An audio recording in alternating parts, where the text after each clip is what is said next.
Welcome to Difficult Terrain. We are Hello! live. You're very loud to me, but not for the audience because of these stupid headphones. Hello, welcome to Difficult Terrain. How are you doing, is Marsh? it like blisteringly loud, or is it really rough? I can handle it. You can handle it? What? You said that with a grimace of a Civil War patient, just like, we're going to have to cut your leg off. And you're like, I can handle it. Don't show me the blood. I haven't tested... Oh, we started the show on the Roll20 page today, which is highly unusual. Because I still haven't tested whether people can see the rolls. So let me roll something real quick before we swap over and do an intro. What? How did I get a minus 11? That doesn't seem right. What? Huh? You got a minus 11? Yeah. What? What? Yeah, it says... Oh, wait, no, I don't know if I see what's wrong with that. Hold on. Wait. It's 3 minus 20 plus 4 plus 2. So... What? If you look at it, it says... I can see. I've seen it. I've read it. I don't like it, but I've read it. How'd that happen? Roll it again. See what the fuck's going on. That shouldn't happen. That was... the question is, what did that... Okay, well, that time it Nice. worked. Okay, that did work. So I know exactly what it was. I put the crit range to 19 through 20, and I guess it doesn't like that. So I changed it to 19, and as you can see, it did crit on a 19, so at least... That was the perfect roll to test that it was working. Yeah, you rolled a 19. That's fantastic. Well done, Roll20. Well done, Universe. All right, let's swap off this screen now, because I think... It doubles the damage. Works perfectly. Excellent. Well, yeah, it doubles the dice, which is presumably how you roll. Because that's how most people roll. Alright, I'm going to change all my other weapons to work properly now. Anyway, Marshall, how are you doing? Well, I'm doing good. It's funny you brought up crits, because the only thing I would want to change about crits is something that I wouldn't be able to change them just because of the way that class features function. And, like, you know, there's certain classes that assume how the crits work. In my ideal world, I prefer games that have wacky crits where you can, like, cut someone's arm off or do something like that. Or just, like, that have, like, a status effect that come along with them. You know, you roll on the table or something. Well, there are magic items like that. There are, yeah. You could do stuff like that. I think though that if you were to change you have to be very careful how you change crits, obviously, because, like, you know, you screw over rogues, for example, or paladins, or lots of classes that get a huge amount of utility out of critting. And then you buff things like sharpshooter if you do it like double the damage, like some person I know does. It's like, well, now paladins are weaker and rogues are weaker, but sharpshooter now that's plus 20 if you crit. That's incredible. Yeah. Mm-hmm. Yeah. Well, I mean, yeah. Would it make rogues and paladins weaker, or would it just make them this? Would it just make others more powerful in comparison? I can't remember, but I'm pretty sure it does make them weaker. But I can't remember why, like the exact maths behind it. But I'm pretty sure it does. Because it doesn't, certainly. Yeah. Yeah, it's something weird, but I don't know. Well, okay, wait, yeah. So if you make it 2d, like 2d6, the average is 3.5.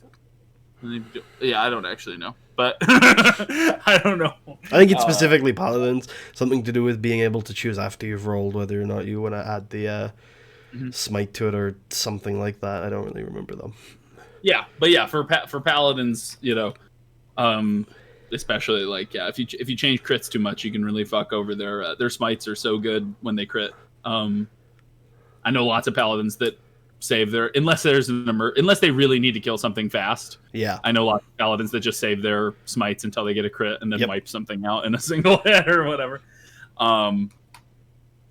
Which is definitely I think it's a good way to do it. And then obviously with rogues, you're kind of like, especially if you're playing an assassin. You could assassins already have it rough enough, in my opinion. If you change the way crits work too much, you could literally just gut an assassin's build. You can do the same kind of thing with rogues as you just mentioned with paladins, because you can only sneak attack once per turn, but it's an optional effect, so you don't have to do it on your first attack. So if you've got 3 attacks a turn, which is pretty common for a dual wielding rogue at level 5, you can save it for the 3rd attack, if you want to try and get a crit. 3 attacks per turn as a rogue. Oh yeah, of course they don't get multi-attack. 2 attacks though. Oh yeah, okay. I was like, what? My bad. Yeah, I forgot. I thought there was a subclass that No. I didn't know about that was super popular, and you're just like, well, obviously you're playing the subclass to give you extra attack. I should know that because the whole reason why Tarius isn't a rogue is because of the lack of multi-class. So multi-attack. Yeah, multi-attack. Yeah. Or it's not the only reason, but it's like the main reason. As soon as he gets to level 5, he'll be going into rogue. Nice. Probably. You wanted to get so the goal was to get multi-attack and then then get sneak attack. Yeah. So like it's I don't know whether I'll go like 5-3 immediately because I do definitely want to go assassin level 3. But because like with fighter, one more level will get you a feat. So it's like when do I want to fit that feat in? Depends on what I do at level 4, which I'm still thinking about. So yeah. Although Tarius is about to die, so you know I don't know. Tarius is about to kill himself legitimately. Yeah, so that's gonna be a lot of fun. I didn't even know you were drawing this diagram. It's beautiful. Oh, the map you mean? Nice. Yeah. Gotta keep track where I've been. It's true artwork. Thank you, friend. Thank you. Hail and well met. Ave True Kaiser. I finished Older Blues. Nice. It was not as long as you were making it out to be. It was fun. I feel like it was. Oh, okay, never mind. I don't know. I guess it depends, like what you do. Like, did you explore? I did everything. You did everything. I went to every location, completed every quest. Wow. And I opened every terminal, but I didn't read it all. It was there for people to pause the video if they wanted to. Oh yeah, everyone does that. This playthrough is much more. Wow. I used to do that too, where I would like say like, oh, you can pause the video if you want to read it. Recently though, I've become jaded, clearly critical of that kind of style because to me it's like, well, you know, who wants to watch a YouTube video and then they're in the mood of and then they're like, oh, pause. Let's read a book. Someone who cares enough about the story that they would complain in the comments about you skipping it. That's the person. I think those people are so rare that you're better off just making it a more streamlined process where you're like, well, I'm not going to read this, so we're going to skip it. Like I think it would be better either to just read it or just not to read it. Well, we should do a podcast where you convince me because To me, the pausing is like it's like this. It's like I want to show respect. Well, sometimes I am reading it. Okay, like not at all, but I'm like looking for detail. I'm not out loud. Not out loud, but I'm like parsing. Yeah. Well, you should probably speak out loud. Well, it wouldn't make any sense because I'm parsing it for data. It's like data. It'll just be like interesting. You're like, oh, I'm just a Kaiser. No, it wouldn't. I have grown. I think we're very different in this respect. I have grown to like radio silence more than bullshit. I think it's better to be quiet than to say something that doesn't mean anything. I agree too, but I think reading dialogue is not bullshit. I think it's like I think reading parsing through it is bullshit, and I will sometimes do it because it's natural. Well, I don't think so. I mean, I think you're going through a process where you're pulling out key bits of information. I don't think there's a problem with you somehow relaying that to your... When you're parsing something, it's not always pulling out key bits of information. Sometimes you don't find anything. Sometimes you're just digging and there's nothing there. That's fine, but that's the same thing with reading it entirely. Or like, yeah, I mean, sometimes you might not find what you were looking for. I mean, but I mean, I'm of the mind that the pause and read yourself method is a way for Let's Players to assuage their guilt of skipping content. That's right? true. There's no arguing that. That's absolutely true. Let's Players are like, I feel guilty that I'm not reading this. I feel like a fucking asshole. So if I encourage the audience to read it on my behalf, they are dying for my sins. I can now. I agree. I don't see anything wrong with that, but it's true. It's like I will acknowledge the point, but I will not acknowledge the prescription. The description I can agree with. The prescription I cannot. Oh my god! But yeah, it's it was funny. But yeah, no. So That's my thoughts on that. But you know, we all have our own thoughts on things. Yeah. It's okay. So this looks a little differently than I had. Should we start? Are we officially starting, or do you have anything else to go over? Oh no, I mean I don't have anything. Oh, okay. Never mind. Strictly to go over.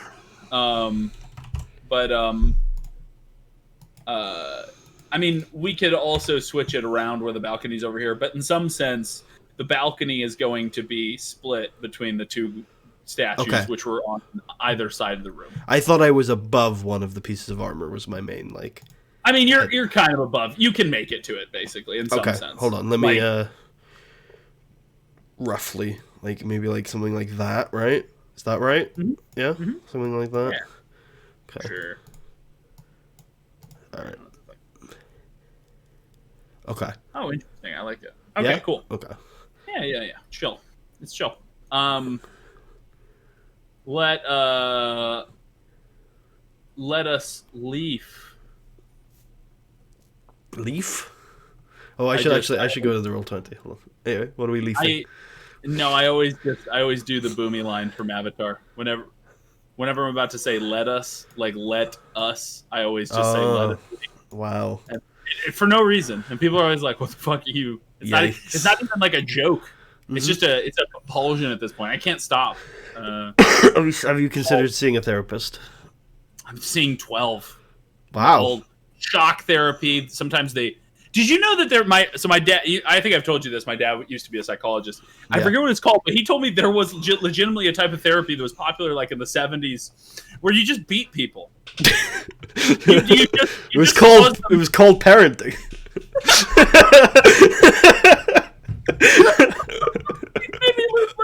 That's funny.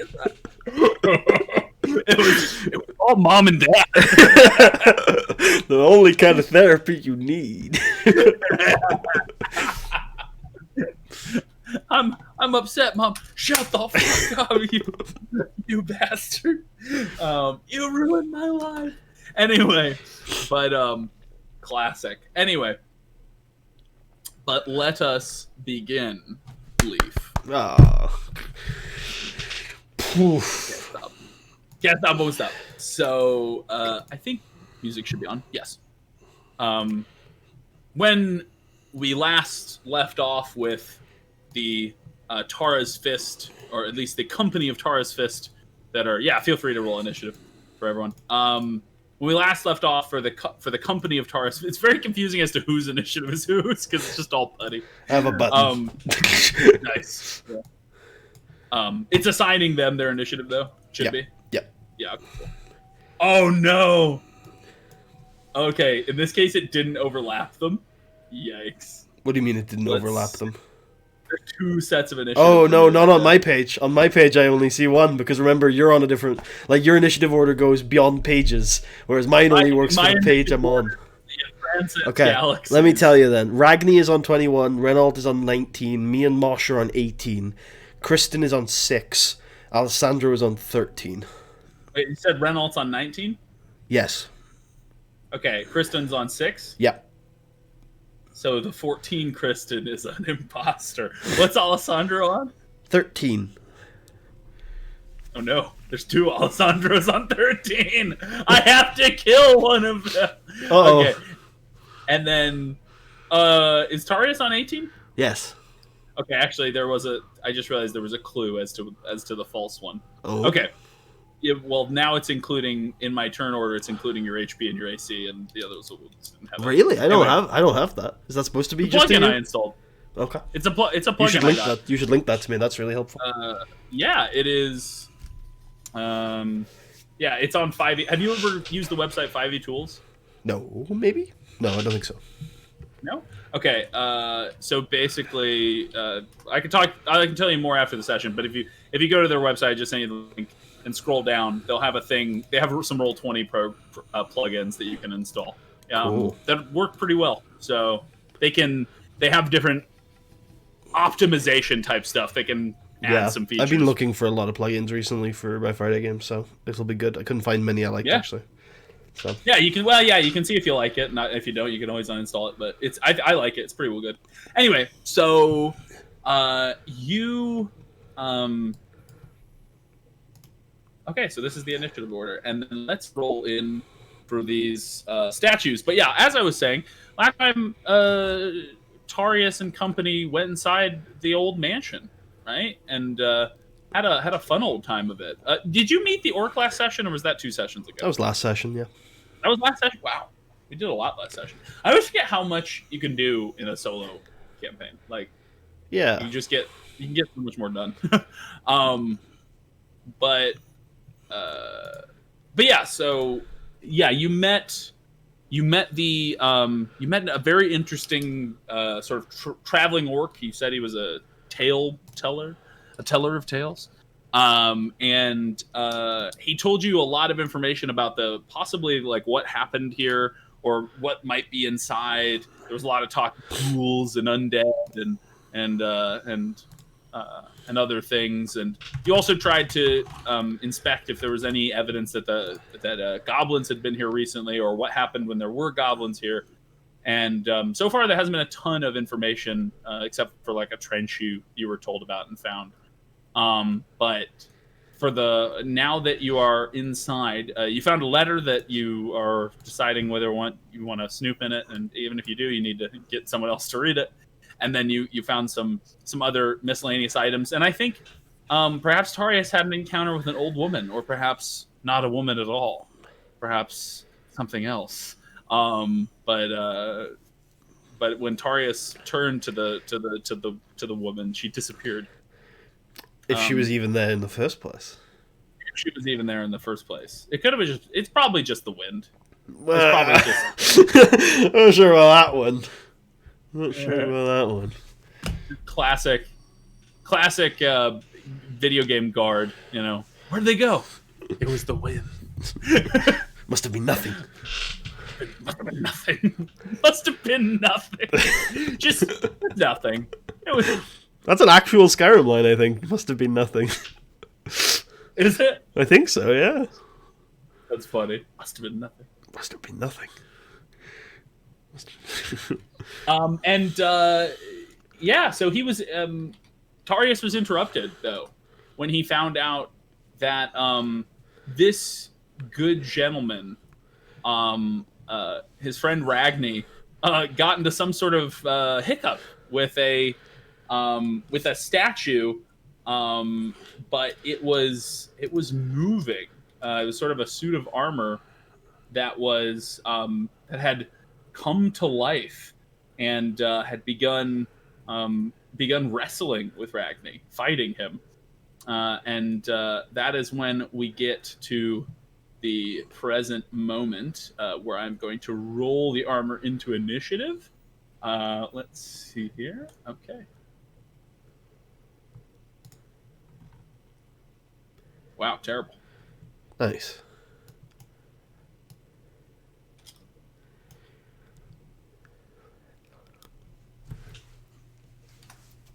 Okay. So Would Kristen? What is Kristen's deck? Ah, okay.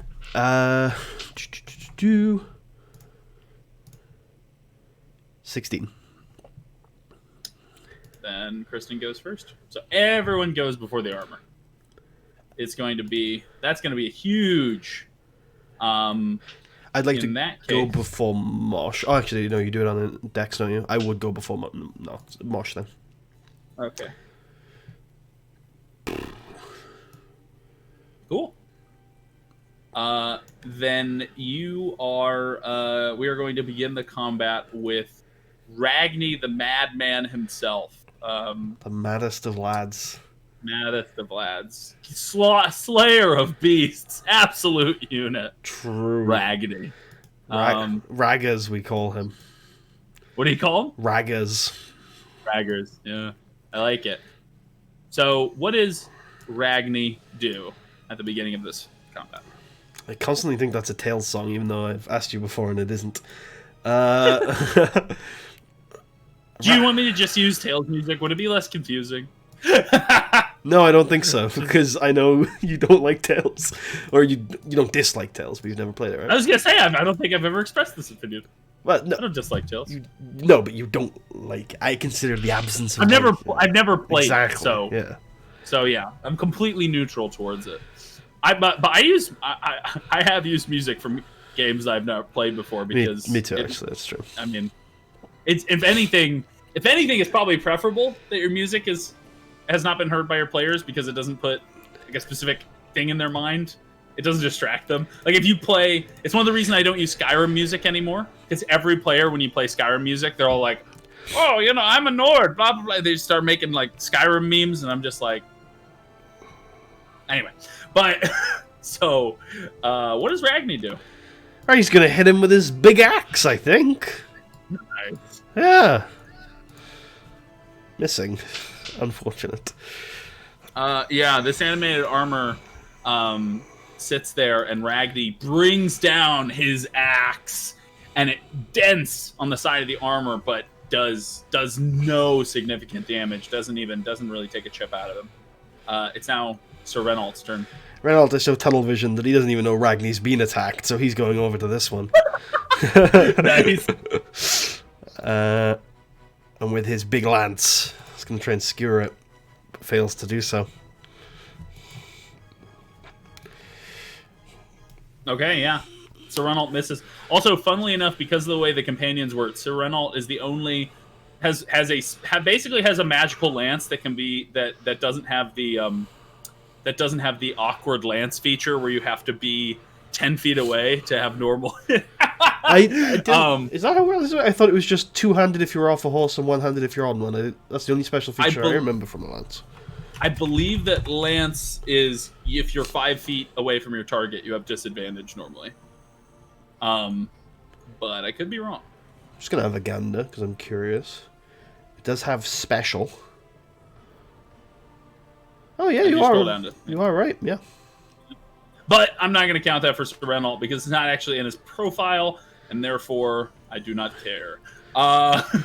So he has a magic lance. Excellent. No, not really. He's just I prefer to think he's just incredibly skilled with it. Right? He's like a master lanceman.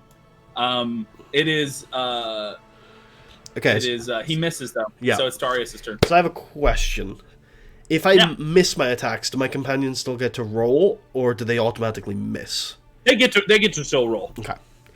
So here's an interesting thing about the background design of the system. The companions' attack proficiency never really goes up, but it doesn't need to. Yeah, of course. Because you're as long as you hit, they hit, which actually means no matter what level you're at, the companions have a higher chance of hitting than you do because they definitely hit if you did, and then they have a slight chance of hitting even if you didn't hit. Yeah.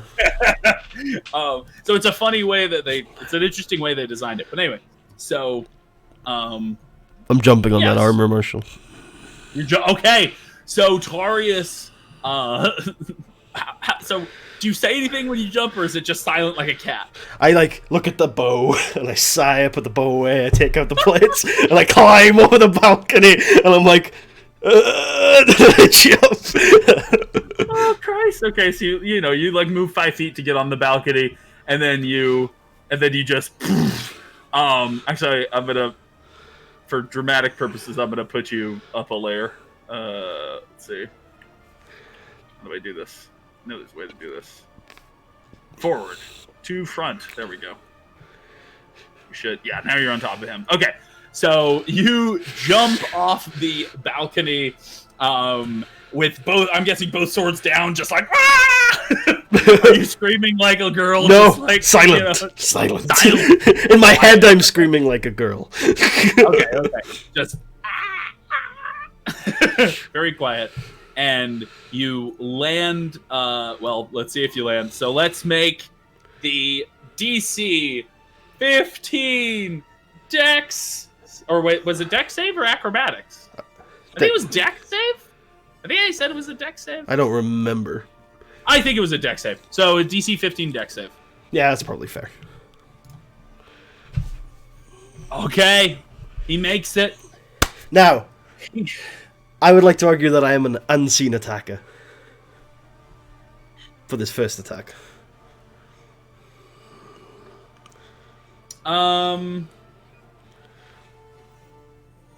For the purposes of getting advantage.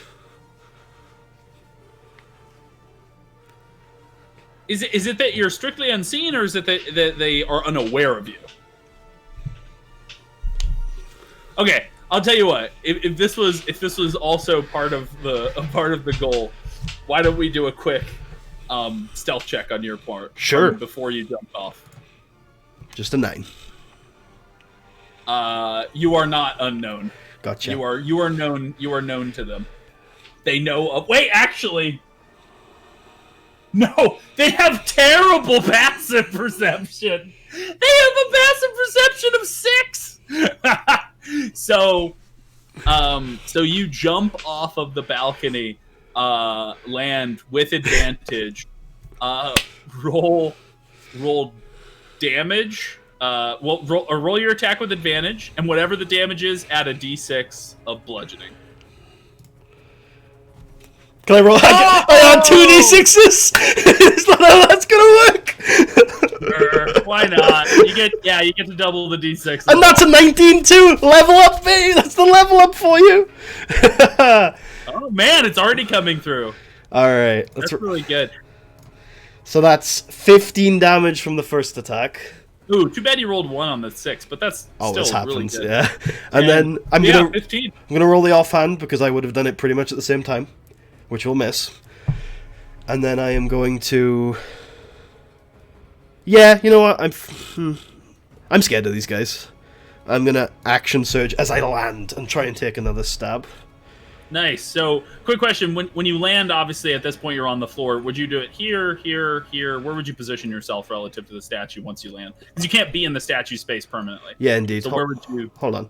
I don't think I should really decide. Nice.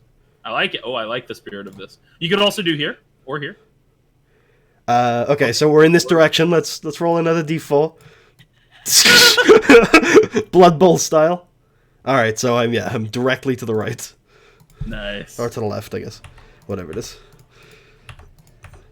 Perception and perspective. And then, am I prone? No, because you stuck the landing, so you're not prone. Cool. And then I'll take my action surge, and I'll take another swing. This whole piece of armor just crumpled a little bit when you fell on it, and just its whole did this weird springy motion. Definitely rough. It is now, So roll your action surge attacks. That'll hit. It's only 1 attack. I'm level 4. I'm level 3. Yeah. 9. Excellent. Well, action surge gives you an additional bonus action, doesn't it? No. We actually had this conversation literally yesterday with on Friday or something. You can take one additional action. Okay, yeah. In addition to your usual bonus actions. That is one of the confusing sentences. I will admit that when I read it, I was like, wait, no, that's not saying that, but I understand why people might think it is. Mm-hmm. Okay, you do 9 piercing damage as you got this thing. But it is still up. And it is if you don't do anything else, it's now Mosh's turn. Yep. So Mosh is still in training. So basically the way this is gonna work is you're gonna make animal handling checks if you want Mosh to do something. They're gonna get easier the more times he succeeds. Excellent. I like that. All right, I do want Mosh to do something. So I land next to him. I give him a pet, and I point at the one behind me. So, nice. This one you mean? That one, yeah. Okay, so attack basically is what you're trying to teach him. Mm-hmm. Okay, so he needs to make a DC 15 intelligence check. Oh, okay. Where is he going? No. I'm having you make an animal handling check. I thought so, yeah. I wondered if they were both included. Yeah, go on. You need to make a DC 15 animal handling check. I just made up a new mechanic on the spot. No. Oh, okay. So Masha's like, and you're like, no, kill him. Kill him. It's Alessandro's turn. Okay. Alessandro is going to notch an arrow in his bow, take a step to the north to get a better shot, and hit the armor. Nice. Yeah. So we'll obviously, doesn't matter what he rolls. 6 piercing damage. The one that I've already attacked. Nice. Okay. Yeah, the arrow sticks in. The armor begins to slow down with all of these just wounds, and it begins to, you can tell whatever magic is animating it is beginning to lose its form, but it still holds up a little bit. Okay. All right. Kristen's turn. Kristen's turn.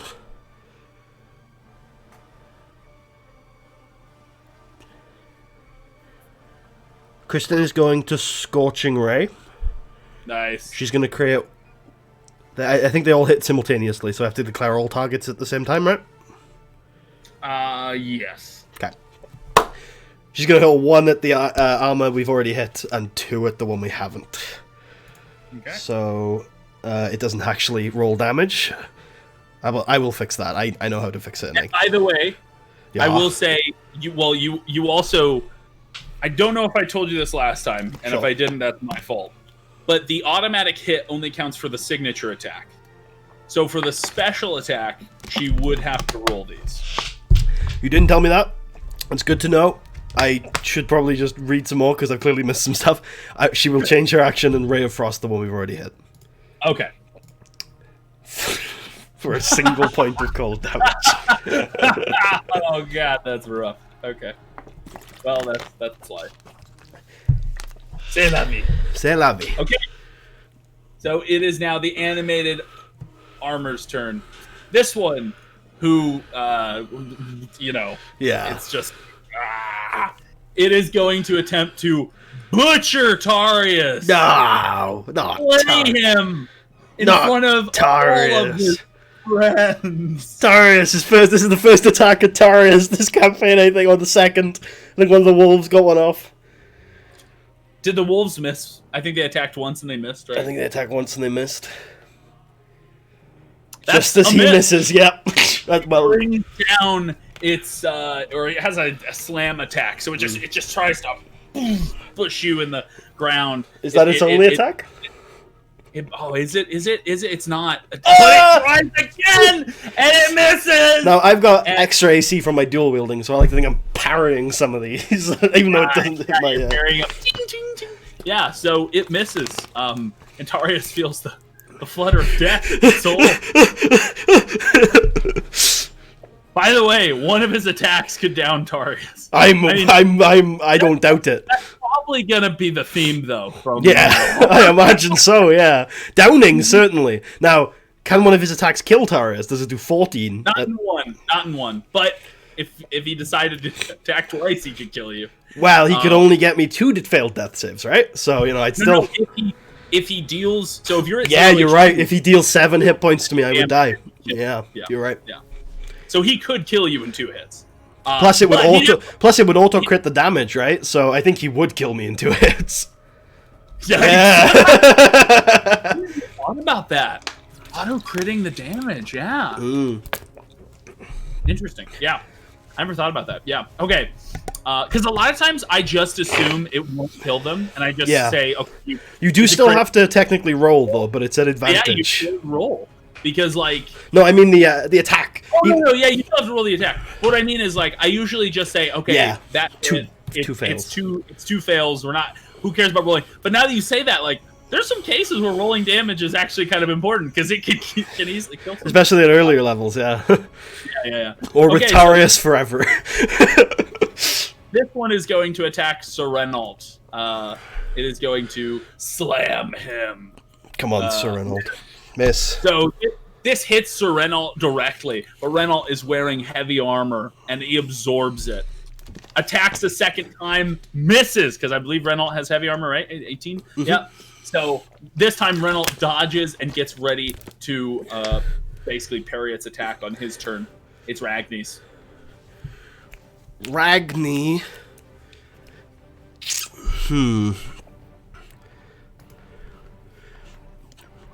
Tarius thinks there's definitely more threats in here, so he says to Ragni, "Careful, friend. There is more in this house than just these brutes." And then Ragni prepares an action. No, actually, I don't know if I want to do that with Ragni. He's got heavy armor.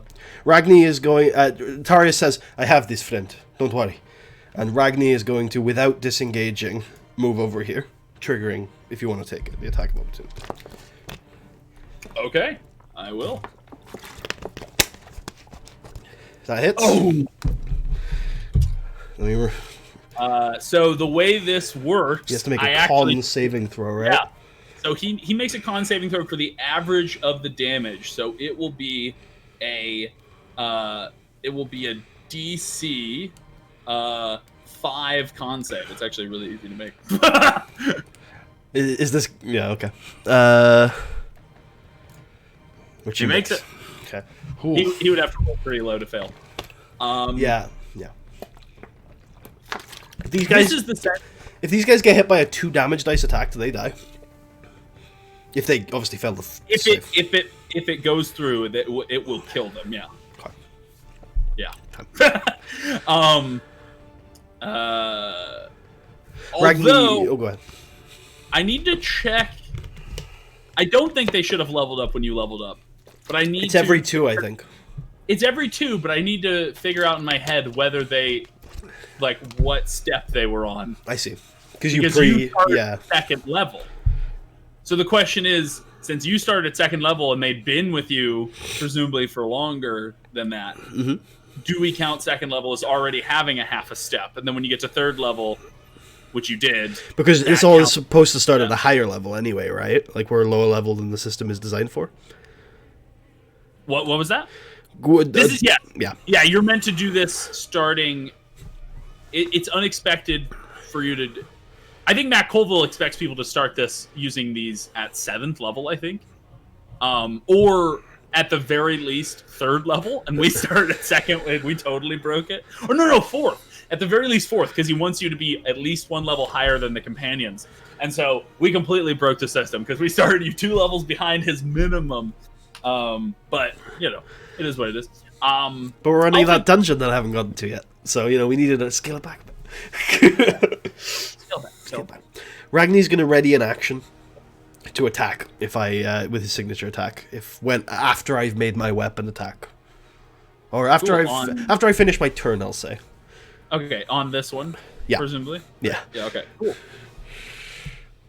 Okay. It's Sir Reynolds' turn. Well, we'll do the same. Prepare a signature attack at the end of my turn. It is Tarius' turn. Hello, my name is Tarius. Tarius is gonna. Tarius is really hoping this guy would be prone by now. Alright, well, Tarius is gonna take 2 attacks. Or maybe. Yep, he is. Oh! Fucking fucked him up. 8 points of piercing with the offhand. I parry with the main hand, and I stab with the offhand. How would you like to bring the thing down? I like to think I've been focusing on a specific part in its chest ever since I came down, and as I parry up the attack, I can see the hole, and I'll just stab into it and try and carve down and see what it's made of.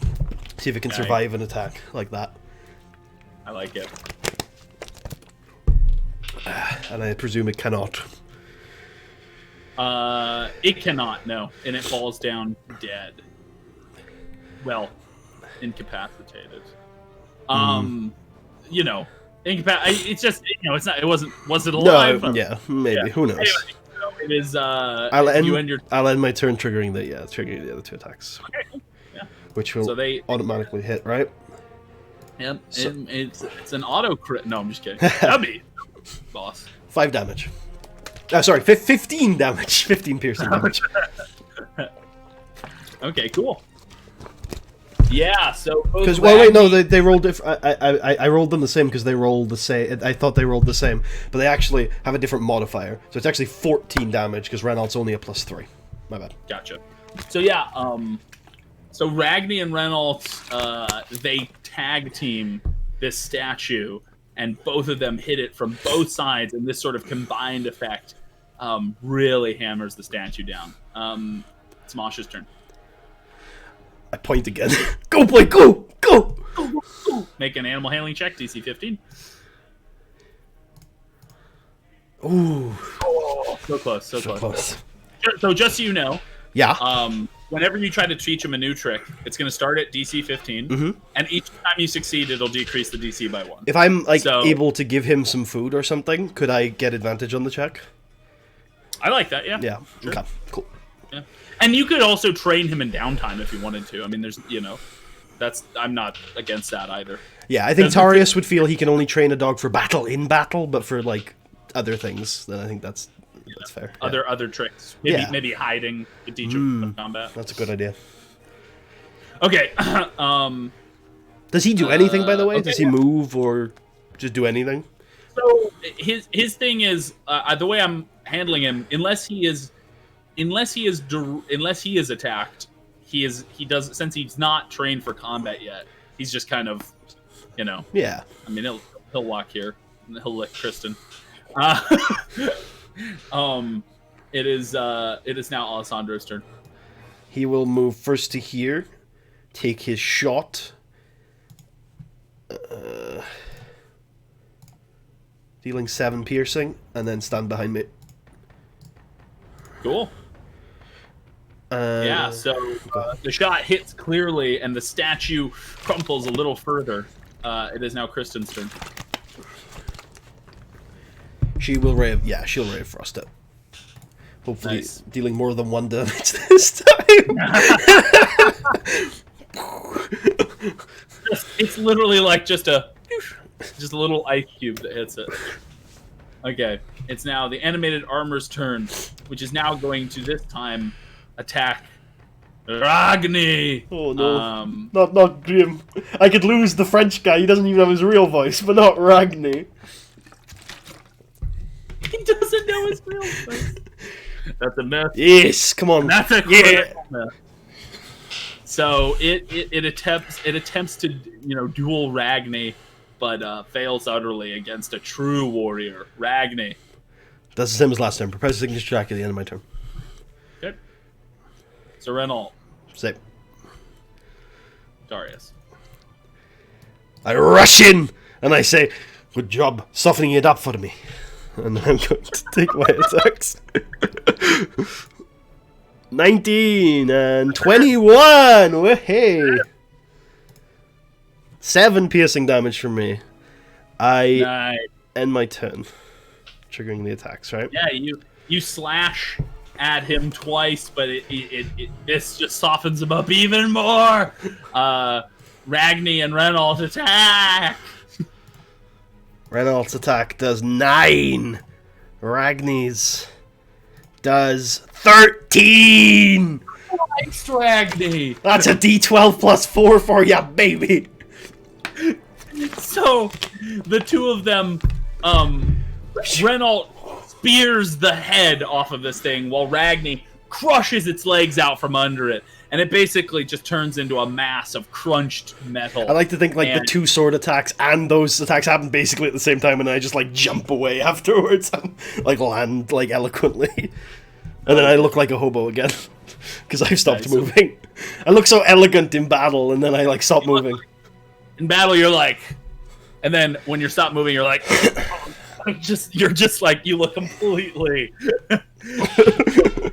Anyway, but yeah, so that is the end of that. It is now... Combat is now over. The world is all quiet again.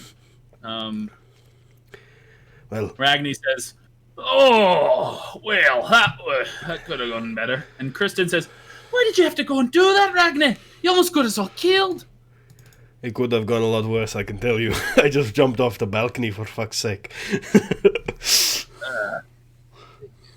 Yes, that was very impressive, sir. And Sir Renault hits you on the back. Ow! Ah! Oh, jeez. Okay. Ragni says, "Well, my deepest apologies, but I was just looking at the metal, wanted to see what quality the armor was in, and all of a sudden it started tussling with me." I was suspicious of those things when I walked in, but this I have not seen before. Strange magics. Magics, presumably? You got to assume. Look at Kristen. Kristen says, I would think it's magic. There are mechanical devices, very small ones, built in foreign lands, but I've never heard of something this big. And I take out my amulets and I say, like this? She begins to look inside the head and sees no mechanical devices and turns and said, yeah, it looks fine. And then she looks at your amulet and examines it and says, well, it certainly looks like one of those trinkets I've seen from overseas, but it's different somehow. It glows with a harmonious energy. I would think this amulet is both mechanical and magical, which is a staple of only one place in the world. And that is? The Principality of House Gormland. I have heard of it only in legend. I am told this amulet contains the fate of my bloodline. Well, it seems it is a highly well-made amulet. You must speak to my grandfather. He tells many tales. Where did your grandfather say it came from? Before his time. But he tells of the times where it began to glow, and... Well, he always made it out alive. The oldest guy I know. Well, didn't help my uncle much, though. Is he still alive, your grandpa? Indeed he is. Ah, and your uncle, I of course remember. Anyway. Kristen is she's not super old, but she probably was a rank and file when your uncle was in the guild. Ragni remembers your uncle well. They might have even been friends. When you bring up your uncle, Ragni kind of does this kind of like, you don't even know where he got it, but he has a canteen of alcohol and he just like drinks in your uncle's name suddenly and then puts it away. I like to think my uncle was a good man and a bad soldier. That's in my head. Like he was good and everyone liked him, but he wasn't very good at what he did. That was kind of the impression. And Ragni, I think, likes someone when they're rank and file, he likes them if they follow directions, and when they're an officer, he likes them if they are, if they're just like a fun guy, if they're just a nice guy, like a bro, yeah, you know. And I think your uncle was probably both of those things. Like, he was probably pretty obedient, and he was probably a decent company, but yeah, it seems like he wasn't the best fighter. As most of my line have been in recent decades. Yeah. Okay. Well, I say to them, well, remain vigilant. Make sure the pieces stay apart. Don't put them back together again. That seems like a recipe for disaster. And I'm going to get back to it. I hand Kristen... Well, the box mechanically is currently on the cart, so I'm going to begin that process by giving it to Kristen, the box of jewellery. Nice. And I think I found gold that I've also put on the cart, like 20 gold or something. So I give all of the valuables to Kristen, and then after I do that, I pull out the letter, and I'm like, I am unsure as to what the rest of you think. Information is valuable, but something feels off about going through people's mail, even if they are dead, probably. Alessandro says they're not using it. And Sir Renault says, well, we of course know the man that whose family once lived in this place. Perhaps as a favor, you could return it to the uncle, and perhaps that would make him like us even more. Call it an heirloom you have recovered. Sounds reasonable. I'm sure there isn't anything of immediate need for us anyway. I think that would be preferable. And I'll hand the letter over to Sir Renault for safekeeping. Okay, yeah. Sir Renault takes it, and we'll put it in his bag he has. Cool. And then I'll head up back.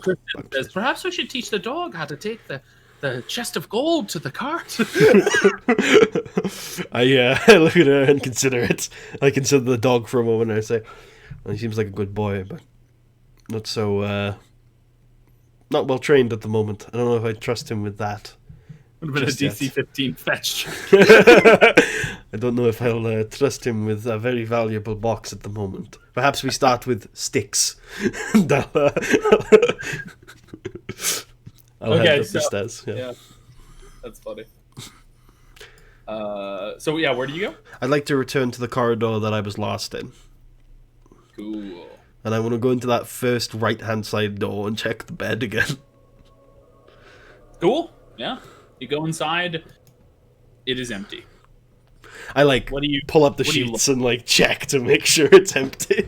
Hey, you pull up the sheets. Make me an investigation check. Ooh.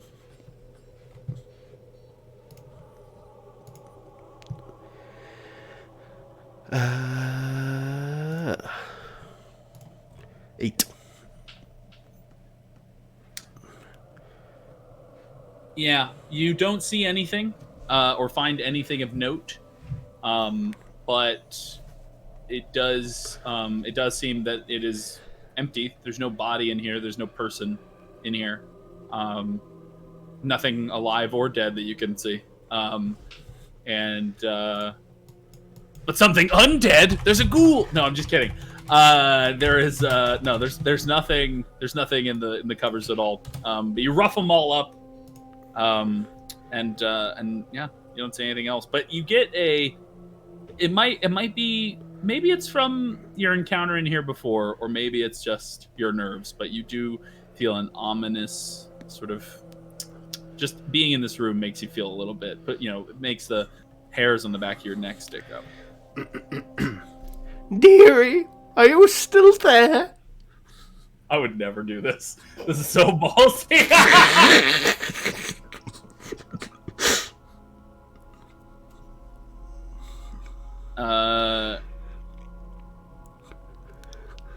You hear a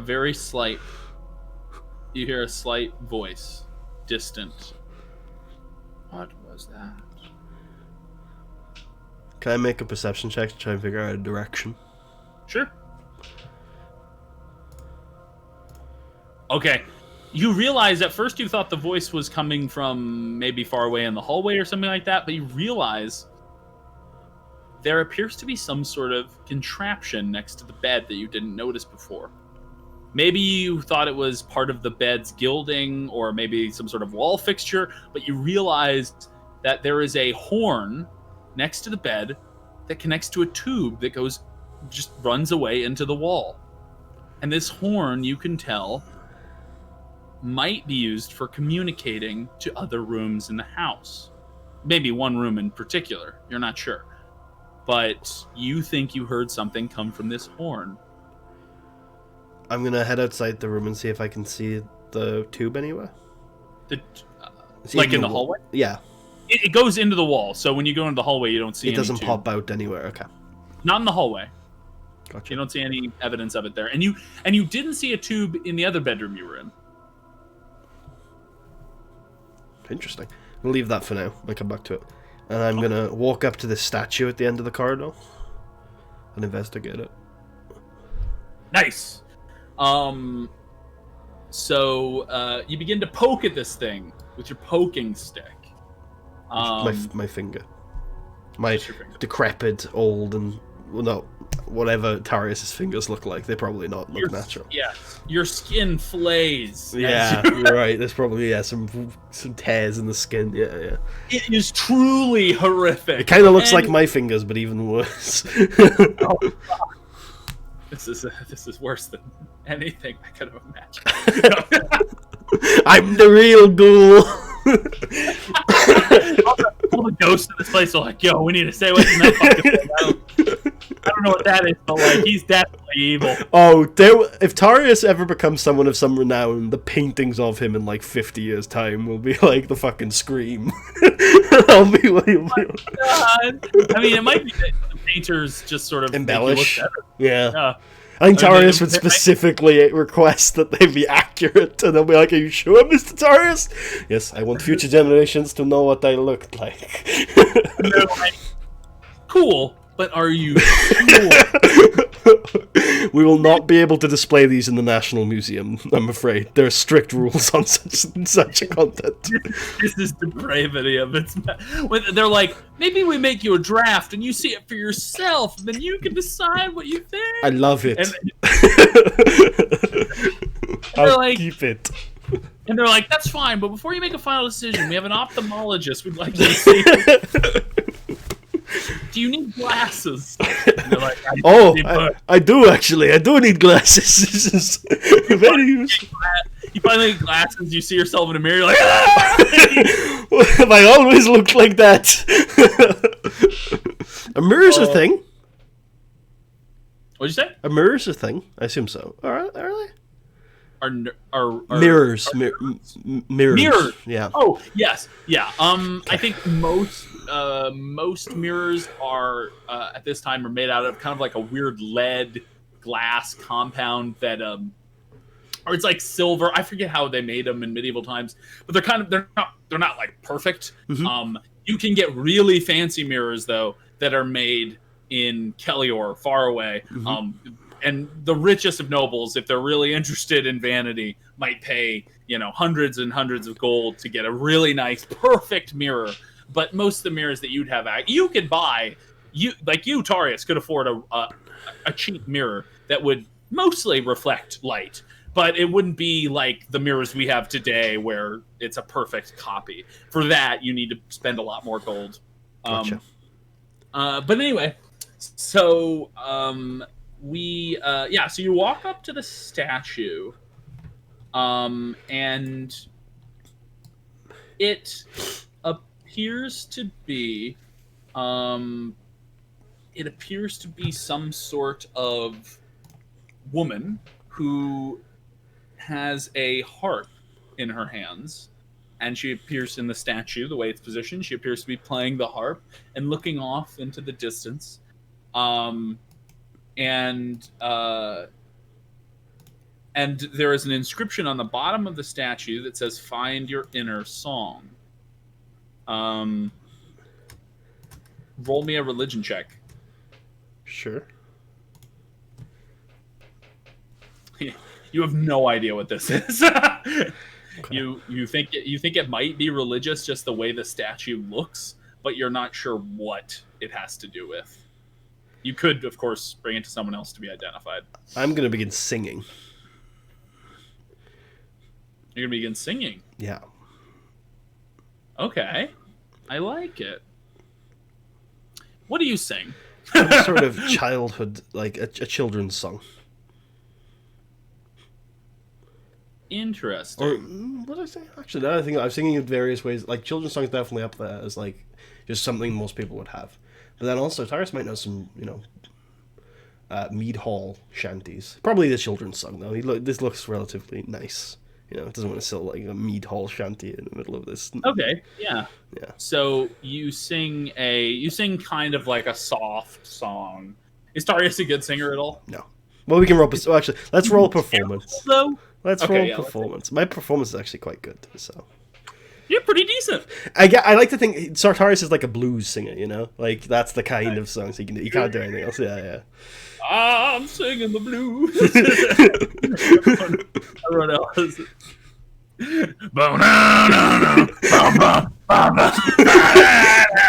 Everyone in the companions come running. They're like, "Are you okay?" We heard the blues. The blues is like our special communication. That woman got me down. Oh, brother. Anyway, I walked up the stairs. I jumped on that armor. So you sing your bluesy sort of song, children's song, maybe something that a parent or maybe a maid or something like that sang to you when you were young. And maybe even your sister, since she was older than you, and you sing this song, and when you reach the end, you see the eyes on the statue light up, and you see a part of the wall to the right of the statue pops open and moves out of the way. Okay. What's immediately beyond? Is it like a corridor, a staircase, a room, a closet? It appears to be a ladder heading into a dark chamber. Down? Down. Nice, though. Out of character, this is sweet. In character... You what? Out of character, this is sweet.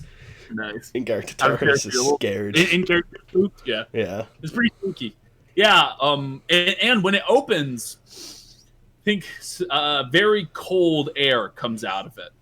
It's very like it's cooler than the air in the room. Today's kind of a bit of a muggy day. It's pretty warm, and the air down there is not at all like the air in here. It's very cool, and kind of has this musky kind of smell to it.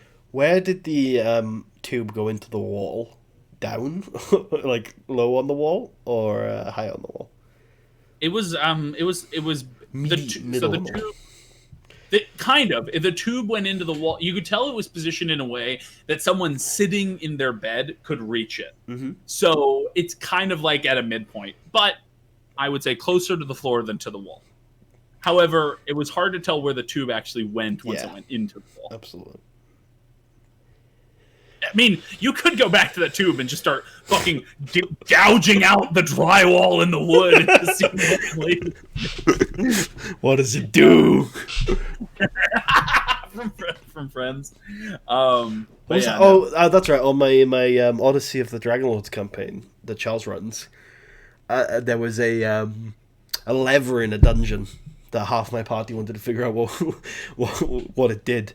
And my character's from basically a different realm, and he's like, back home, we used to put these levers on the outer walls of our towers, so that the invaders, if they get to the outer walls, would spend so long trying to figure out what the lever did that we could reinforce the inner towers. Lever didn't do anything. That's funny. That's really good. I think it would have also been funny. You said you were from a different dimension, or just different country? It's a different world, but the way that Thylea works is it's kind of a different world, because the ocean leads everywhere. I think it leads to the Astral Sea. I think it would have been another funny thing you could have said would have been there was a legend of a lever in our realm that, when pulled, would burn a city in a foreign land. Or a child died whenever someone moved it. That's actually really good. Yeah, they're having trouble with the consequences. Yeah, that'd be funny.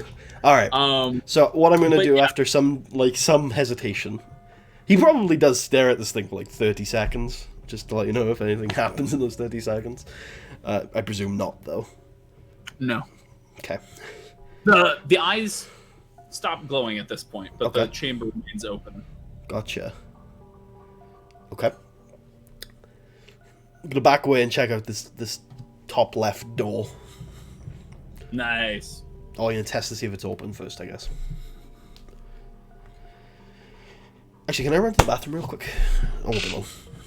Yeah, we can take a short break. I'll be right back too. Cool.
I always drink way too much water when I play this campaign for some reason.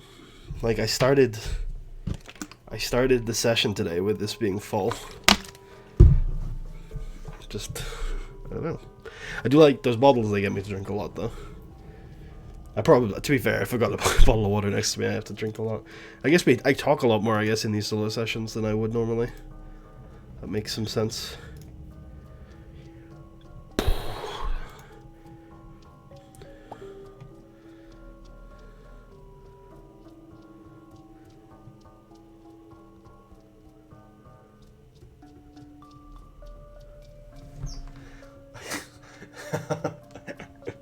Jesus, my friend just sent me something crazy.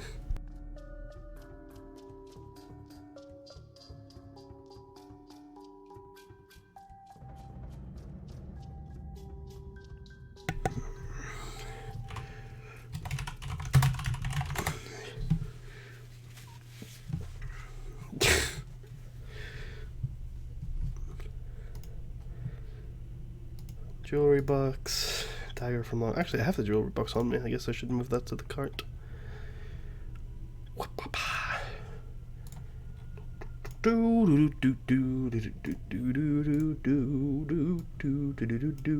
the cart is over carrying capacity. Hell fucking yeah.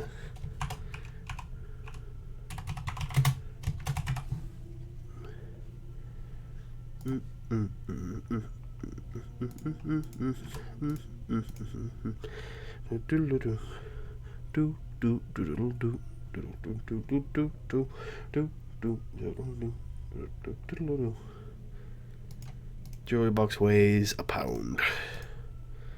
Oh yeah, and Kristen can't identify any magic items, to my knowledge. So that's memes.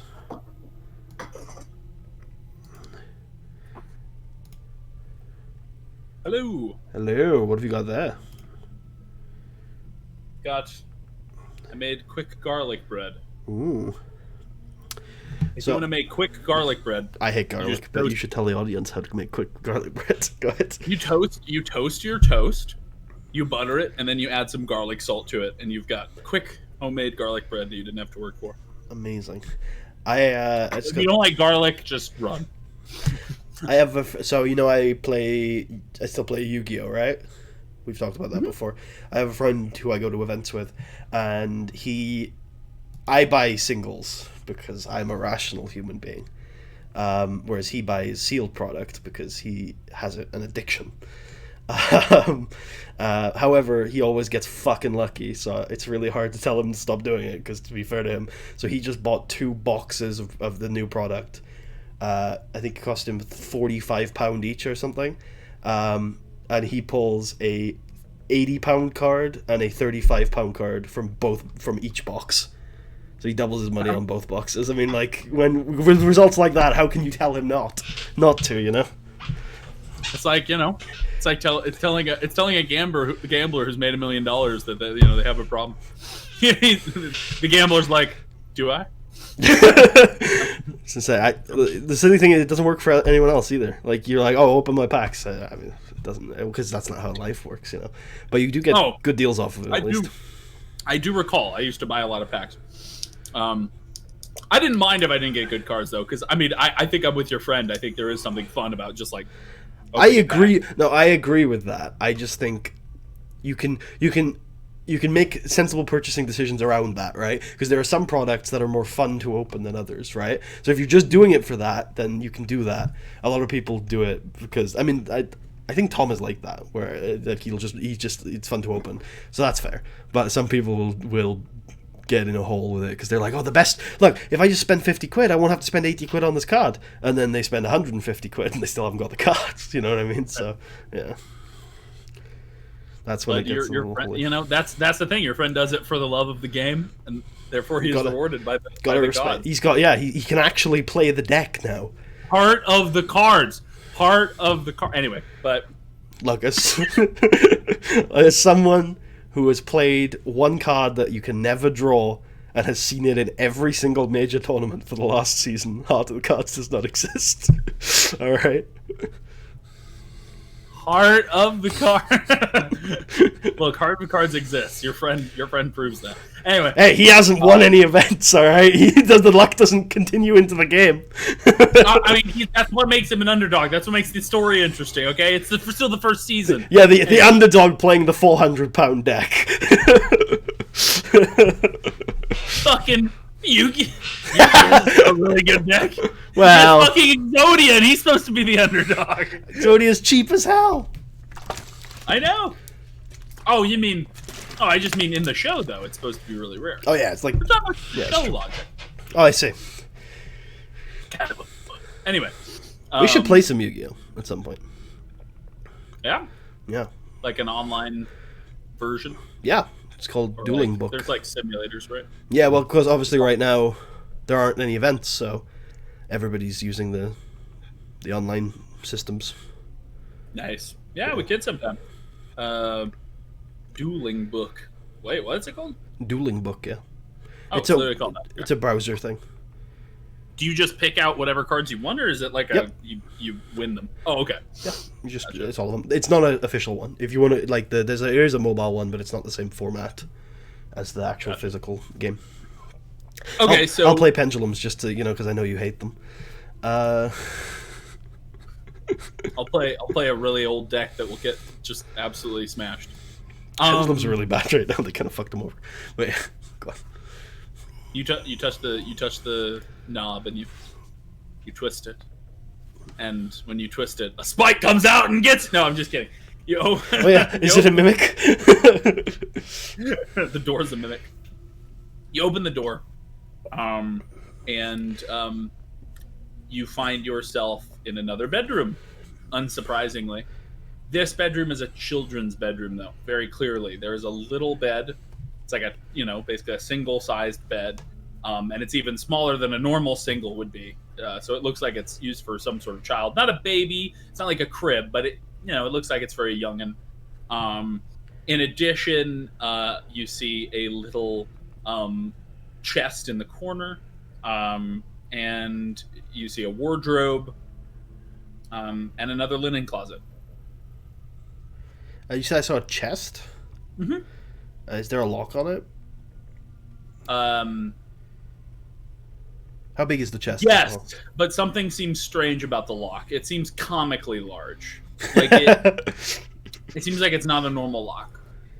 Okay. How big is the chest? The chest is probably... I said it was a little chest. It's probably about an average size chest, so it's probably about, probably about 4 feet. Okay. 4 feet wide. And about 2.5 feet tall. I'm going to take out both of my swords. And if it's comically large, I'm just going to poke at the lock with one of my swords. Like in the lock itself? Like just on the outside to start with, and if nothing happens, I'll start poking on the inside and see if anything happens. Okay. Nothing happens when you poke the outside, and when you poke the inside, it just you feel it jam in there in the right way, and it just pops, and the lock opens. I peer inside cautiously. The chest. Oh, it appears. Is it open? And that just opened the lock, but the chest doesn't. Do you open it? I'll poke at the little where the chest meets the normal thing. I'll put my sword in there and try and push it open. Okay, yeah, you do so. Okay. I'll cautiously peer inside the chest. You peer inside the chest, and it appears to be filled with children's toys. Oh. Wooden blocks, little wooden like a lot of wooden stuff because it's medieval times. Yeah. So wooden blocks, little wooden figurines, a couple dolls or like teddy bears, and you see and a couple like basically old-fashioned bouncy balls, which are basically just leather strapped around something, and then so it's just filled with lots of children's toys and knickknacks. I will attempt. So I will, in character, I will relax. I'll walk up to the box and I will attempt to pick up one of the teddy bears. You attempt. Yeah. And you succeed. Amazing. Yeah. I was thinking of having you make a DC. Make a DC 5 dexterity check. See if you can successfully pick that up. Okay. Like a claw machine. Yep. It was a little slippery, but you got it. Okay. It's in your hand. Good. I put it in my pack. So okay. Tarius is thinking that this might have been the room of the young would-be baron, and that perhaps it would be a warming sight if we were to get him out of there. If we, if I showed him something from his childhood home. So he's going to take it. Okay. The only problem with this is Tarius knows that this place has not been in use for decades. Yeah, decades. You're right. I forgot. Never mind. It was the childhood home of the Baron's uncle. Yeah. So maybe maybe this was the uncle's room. It was a long time ago. He could have been a child at the time. True. I think though with nobles, they, if it wasn't, I think he's more likely to get insulted that I would bring him a teddy bear. Oh, you little fucking. But I might take it home for one of the younger members of the Gladwin family. So it's a nobleman's teddy bear. It's probably made of nice things.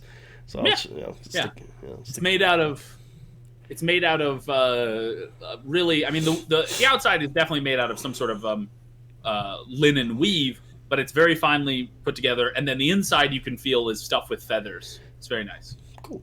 Yeah. I assume it doesn't weigh anything. Or No, do you want to check it's inconsequential weight-wise. Gotcha. All right. Just squish it in your backpack, just stuffed in there. Put it in nice, leave it there. It'll be fine. And then I'll cross over to the other room opposite. Cool. Badir. I just realized that because it's bed R, it's like Badir. Child Badir. Yes. Badir. That is the word for bedroom up north, Badir. Badir. We're trying to say bedroom, we just say Badir. I am going to retire to my Badir.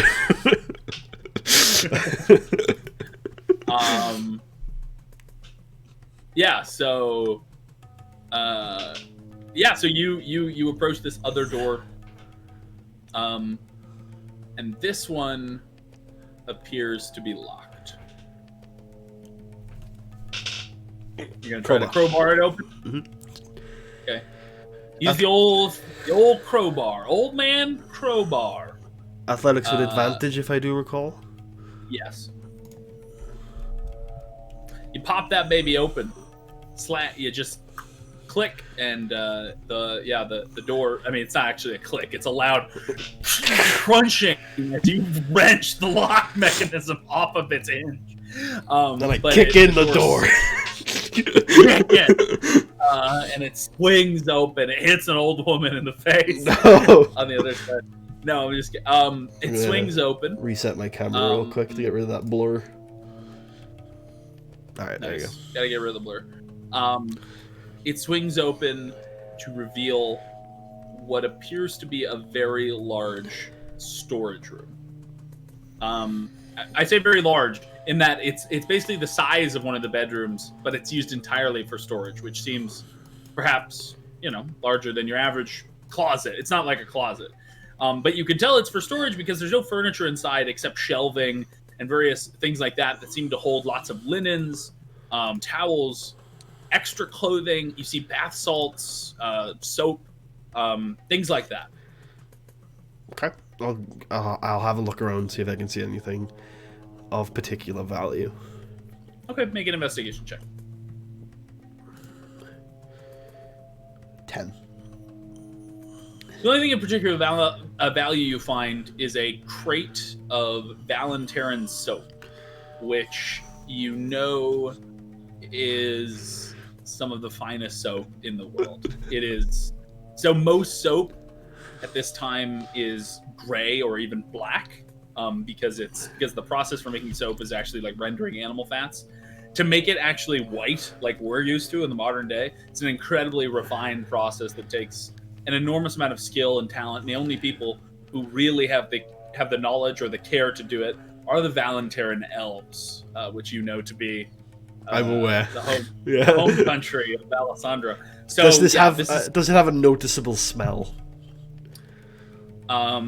It is crated up, but even through the sealed crate, you can smell what appears to be lavender coming from inside it. I'm gonna try and get the crate open. Yeah, that's really easy with your crowbar. Okay. You open it up. I don't open it up. I smack it until it breaks. So Christ! I was making a video game joke. You're clearly too far removed from the video game world. I mean, you smack the crate and the crow, and it goes open. Yeah. I get it. I play the video games. Occasionally, you do. So I hear. So you I do normally open it with the crowbar. Yeah, you crack open the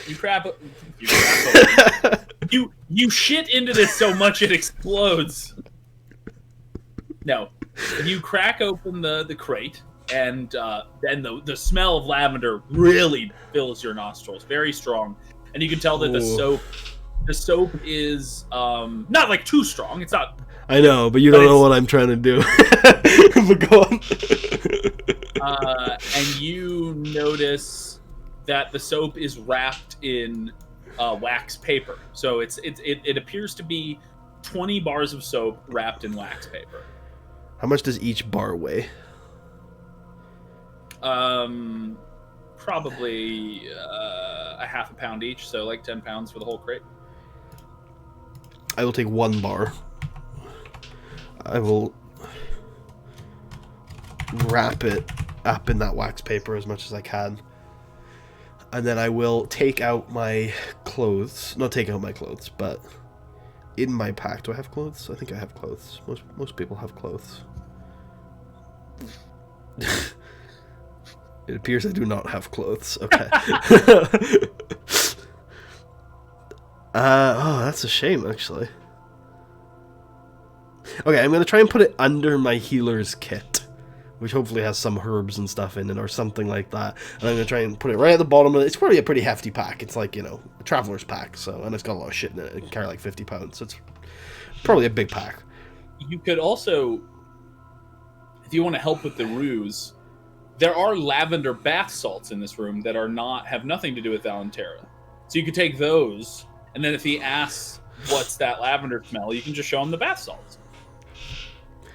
How much is like 1 container of the bath salts going to weigh? You can get basically, it's like a jar of them, like a mason jar of them, and it weighs like a pound.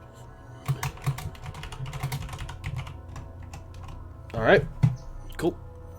Noted. I walk out the room, and I head back to the foyer. Why'd you just take 1 of these bars of soap? My plan is to go to the river at some point in our travels back and wash myself with it, and see how Alessandro reacts in the morning. This is just a whole psychological game. Yep, it's a larp. It's a jape. It's a jape. Yeah, a jape. I like it. And then I will sit down on the carpet. I will say, I have discovered a passageway below. We should investigate, but first, I must rest. And I would like to... Ragni Go ahead. Ragni finds a chair and puts you in it if you want. Oh, thank you. Thank you. This is much better. How long has it been since the suit of armor fight? It has probably been... You've been investigating these rooms. It's probably been about half an hour now. Cool. And is that low enough in terms of strenuousness that I could just take half an hour and finish a short rest? Sure. Cool. I'm going to do that. Okay. During that time, you are mugged by ghosts. Damn. I'm just kidding. Roll a d6. Sure. 5. No ghost mugs you. Excellent. Good. Especially not Muggy the ghost. The mug ghost. Ghost of the mugs. Yeah. Hey! Rose mugs. He's like, no, he's in a mug. He comes out like the genie in the lamp. It's like the genie in the mug. Yep. And he's like, "Give me more mugs!" And then he deconstructs the mugs and gives you useful I'm gonna materials. turn them and I'm gonna spit glue at you, you son of a bitch! What is it? Glue and what else? It's like Scrap metal? is it scrap metal and the mug's made out of metal? Scrap electronics? Duct tape? I don't remember. It might be duct tape. Is clay a thing in New Vegas? I don't think so. No. What would it be? That's so weird. Definitely glue. You're right about the glue. Yeah. It just starts pissing glue at you, and once you give it, I feel like such a pack rat after finishing Older Blues, and I'm just going around now like clipboards, pencils, and mugs. I mean, you should always take the pencils. You know my philosophy on pencils in New Vegas. I do you know not? it. I remember it. It's that it has no weight, so you should just take it anyway.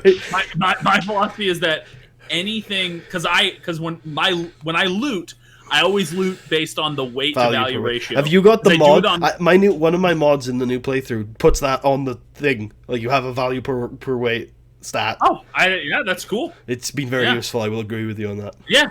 So that's always how I decide. Because my assumption is that it's going to take me a while before I sell this again. If I know I'm literally 5 seconds away from a vendor, then I don't take that into account. But my assumption is it's going to take me a while to sell it again, so I try to take, the most efficient weight to value I can, and pencils have an infinite value to weight ratio. Because it's true. And pre-war money has like many magnitudes of infinite value. Because it's like, what is it? How many caps is pre-war money? It's like 20. I don't remember. So it's pretty good. It's a lot. Anyway, you're not wrong. Of course, the thing is, once you get into that mindset, you never sell the pencils because you always have something that weighs something to sell, and you're like, well, if I sell the pencils, it'd be a waste of weight. I gotta sell the things, and you just accumulate pencils and money, and you never. Anyway, and then you turn the pencils into wonder glue or duct tape. And now they weigh something, so you dump them on the floor. Yeah, it's disgusting. You puke them. Anyway, but yeah, a short rest. Yeah, short rest. Cool. I get an action surge back. That was my. that was all I wanted. Mosh comes up to you and is just like, playing, Yeah, sort of playing with you during this. Do you try to teach Mosh anything during the rest? I try and teach him to obey movement commands. Like I try and tell him to go up the stairs. I like it. DC 50. I'll say make 3 of these checks. I'll say you did it 3 times during the rest. So. No. Damn. He just sits there the entire time. Roof! Roof! Roof! Stairs! Stairs! Keep barking. Stairs. Okay. Right. Everyone else is like, well, I think he's gone insane. Anyway. Alright, everybody. I think we should prepare ourselves for what could be a frightful encounter. Let's move out. Up these stairs. Go! So everyone goes up the stairs with you. Good. I'm still imagining Ragni is on a horse. Sorry, Ralton is on a horse at all times. Yeah. He rides the horse through the house. It's loud as fuck. Alright. I point to the thing and I have Ralton go down it. Okay, he slides down it like a greased pig. Is it safe down there? I'm dying. No, he begins to climb down it, and he says, "It is pitch black. Let me see if I can. 1 second." And you hear him ruffling through his items for like a torch, and he gets one out and lights it, and he's like, "Whoa!" And light begins to glow up the bottom, and he says, It is some sort of room. It is not too big, but I think we can all fit. Come. Okay. It seems safe. I motion for Ragni to come back, and then I will join Sir Ralton in the room first and foremost. Cool. You crawl down, and you find yourself in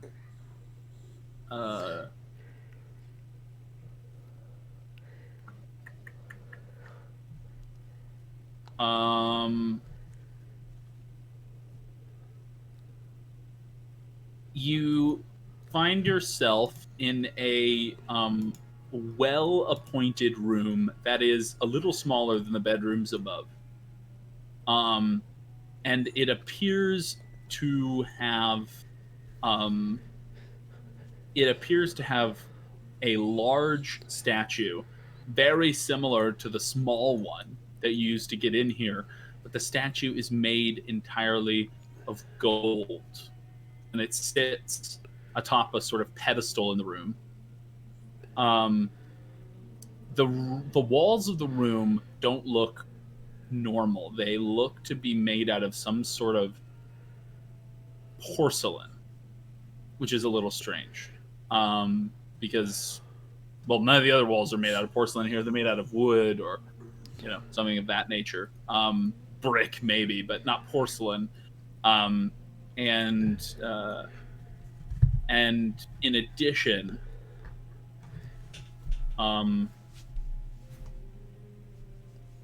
there appears to be some sort of instrument. It appears to be a lute sitting here in the room.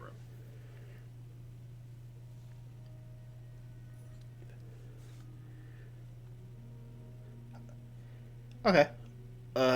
I'm going to attempt to pick up the loot. Okay, yeah. You pick up the loot, and it appears to.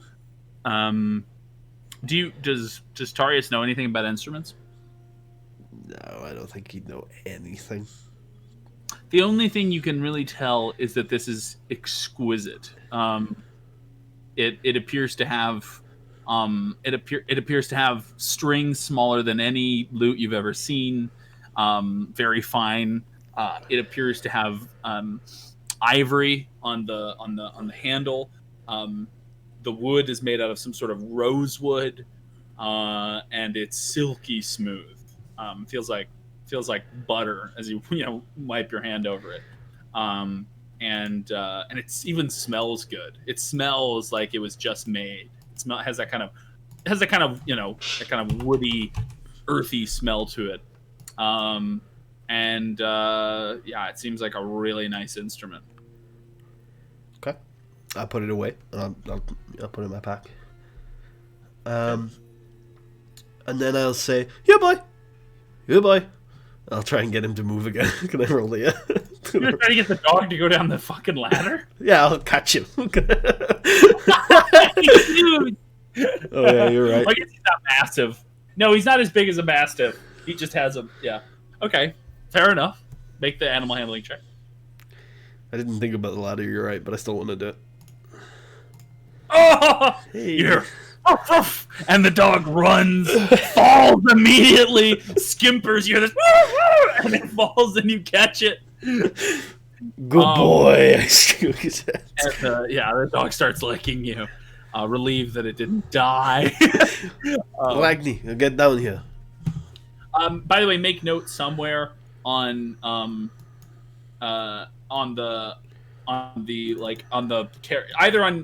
on his character sheet that he moves. He knows this move is move, or tricks he knows. Call them tricks, I think. And this trick is called move, and it's now a DC 14 to move instead of a DC 15.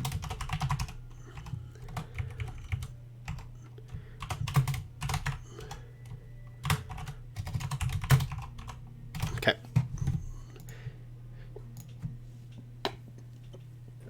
Ragni, get down here. Ragni begins to climb down.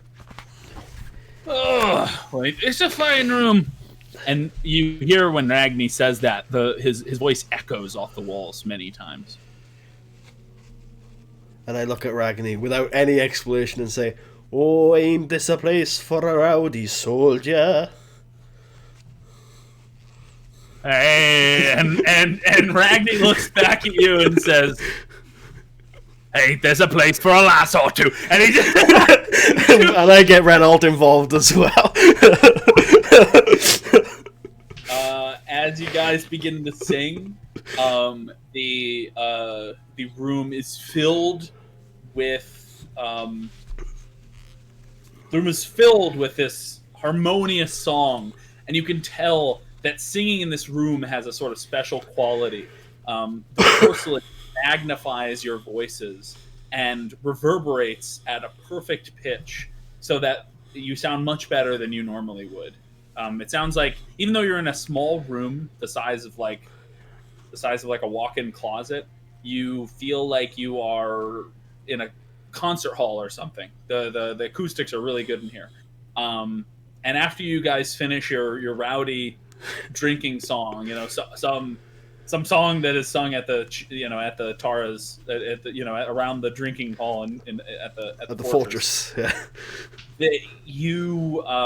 Or perhaps one of the local bars in town when you go there to drink. When you stop singing, make me a D100 check. Ooh. Just roll a D100, basically. All right, 51. Nothing happens. Okay. We sing another song. I think Tarius thinks the specialty of this room is the reverberation. It was cool. It was awesome. And he says, "Well, this is a very strange place, but I suppose if we get more of a hold on the Regent down here, I mean, we have allies in the south now. Perhaps we could offer tours of this place, something like this: travelers, singers, performers. I know if I was proud of my craft, I would want to sit in this room for a little while. I'd be willing to pay gold to do so." I'd say so. At the very least, I think Aethel would love to be inside this room. Well, what a wondrous place. I cannot see anything else here, so you can spend as long as you want in here. I'm going to explore the rest of the manor. I'll call you if I need you. And I'll begin carrying the dog up the ladder. Okay. You carry the dog up the ladder. Make me a DC 12 athletics check to do this. Can I be like nimble about it? Can I use Dex of sometimes? Raw Dex is fine. I don't need a skill.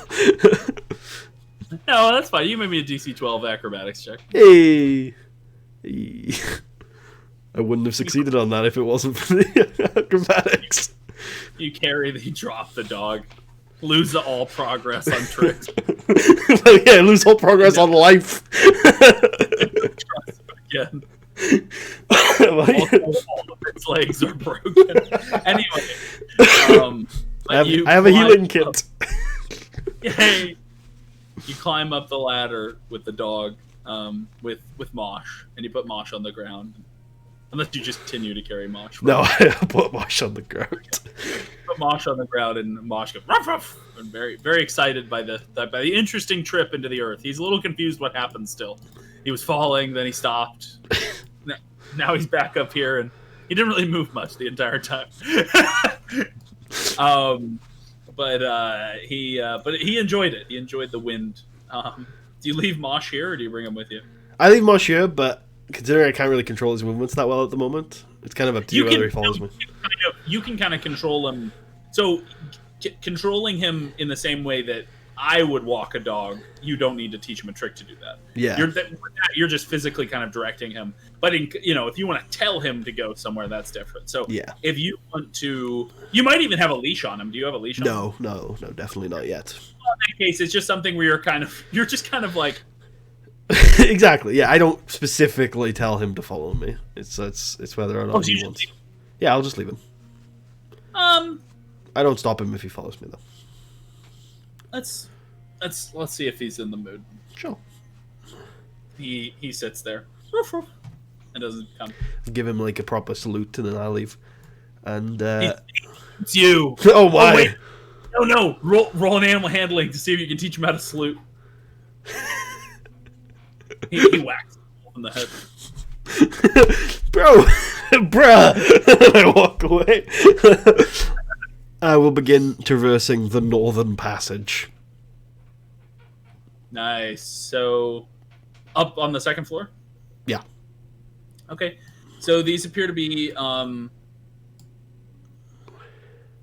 glass double doors. Oh. And they're gilded with sort of brass that runs through the glass. So it's not all glass, but there's lots of brass little designs that swirl around in intricate circles and twists and spirals. And the glass is really old and fogged over. It's very difficult to see what's on the other side. You just open them without doing anything. Yeah. Okay. You pop them open, and you find yourself in I suppose the best word to describe it would be a conservatory. Oh. So you find yourself in kind of like a sitting room type area. It's a very large room, probably like 4 times the size of one of those bedrooms. So quite large, quite spacious. There's sitting chairs and armchairs in it, and there appears to be some sort of table in the corner that has a few bottles of what appear to be Aqua Regio, or the Water of Kings, which is brandy, basically. Oh. I thought it was just some meme like water brand. That was like bottled water of this era. It was like the Water of Kings. Like Evian.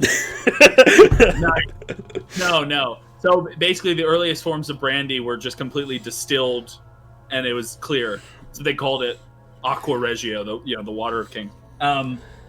Really hard to make. Another very expensive thing if you wanted to take it, but you might also just want to drink it or leave it. It sits there waiting for your decision, and very ominously. Totally not a mimic. Anyway, but in addition, not only is this a conservatory, it appears to be a small library, not a library, but it appears to have 2 bookshelves, which at this time period is significant enough to catch your eye. I mean, it's a lot of books. They're probably they all look in decent condition, very dusty, covered in like grime and dust and all sorts of stuff. I'll lean back out of the room and say, Kristin, come here a second. Kristin comes in. Would you take a look at those books, see if there's anything useful, valuable? Kristin says, all right, quite a few of them. You okay if I take my time with it? Absolutely. When you leave, make sure to pick up that water. We could use more water skins. I'll turn around. She says, that's not a water skin, sir. That's a decanter. It's crystal. Oh, well. The more things to carry water with, I suppose. Although the water's probably old by now. I had some old water from the other room. It was disgusting. She walks it over and picks it up and smells it, and she says, this isn't water, sir. Oh. It's Aqua Regio. Ah. Yes. Well. It's some of the what is it called? Liqueur, I believe, is what it is also called. Well, it's small enough to carry and might fetch a price. Though, I don't suppose it would raise any eyebrows if the noble family found us selling it, would it? She says, well, it does not have a seal on it or any marking. I don't know how they would know it was theirs. Very well. The bars at Moordrake, I'm sure, will be interested in such an item. Oh, certainly. It will fetch a pretty penny. I would say somewhere around 50 to 100 gold. Excellent. Well, make sure you grab as much as you can. Yes, we can use it to pay off the Finnegans. I never did like those Finnegans. Well, they're starting to threaten to break our knees, so... Oh, not little Johnny Finnegan. Not him, he's not turned into a brute, has he? Little Johnny was the one who came by with a baseball bat the other day. A baseball bat? What the fuck is baseball anyway? It's where you got, it's where you base someone. Oh, well. I'll leave you to the books. Okay. Starts to look at the books and reads through them. Occasionally in the background you hear, oh, first edition. And I will head off into the other passageway. Oh, limited edition.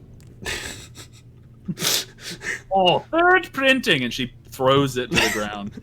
I'm gone. I hear the throw it, yeah. Wherever you go, you can hear her. Oh, no. Okay, so you go down the right passageway. I like it. The correct one. Yeah. This passageway has 3 doors. 2 on the right, 1 on the left. My right? Your right. Like facing down the passageway. 2 on the right, 1 on the left. Okay. Is there anything at the end of the hall? There's a window at the end of the hall. A little end table, but this time no statue. I'm gonna go to the window and see if I can see out of it or whether it's too glazed over too. It's fairly glazed over, but I mean, if you wanted to see out of it, it would just take wiping the window. I do so. Okay. Yeah, you wipe it. It's not perfect, but after you've wiped it, you can kind of see through it, and You see down from this window. You can see the old camp of the orc that you spoke to, and you begin to survey. Do I see For a goblins? No, you don't see goblins. For a moment, you think you see an old woman in a white dress, but then you blink and it's gone. Where? Where do I see this? Or where do I think I see this? Where you think you see it, you thought you saw it near the house, right below the window. This is giving off bad vibes. I did this to people recently. Now, if you're... What'd you do to people recently? I gave like, oh, it's very it's a very feminine ghost. And they're like, oh shit, it's a banshee, but it's actually a spectre. And I'm hoping it's... Yeah. I don't want to fight a banshee. I really don't want to fight a banshee. It could just be a ghost. It could just be a ghost. Which also I have actually never... I have no idea what a ghost does in 5e. I've never seen that stat block, so... completely in the dark. It's... Okay. Uh-oh!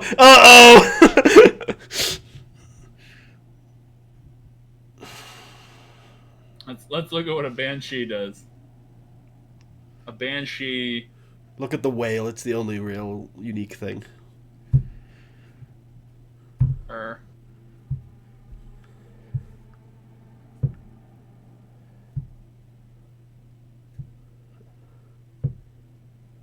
But, you know, I came here thinking we could make a deal.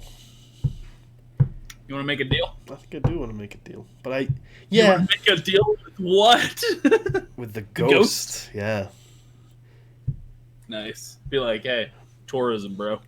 No, not that necessarily. It's like I had a conversation with the orc and he was like, well, if it is a ghost, they probably have some unfinished business.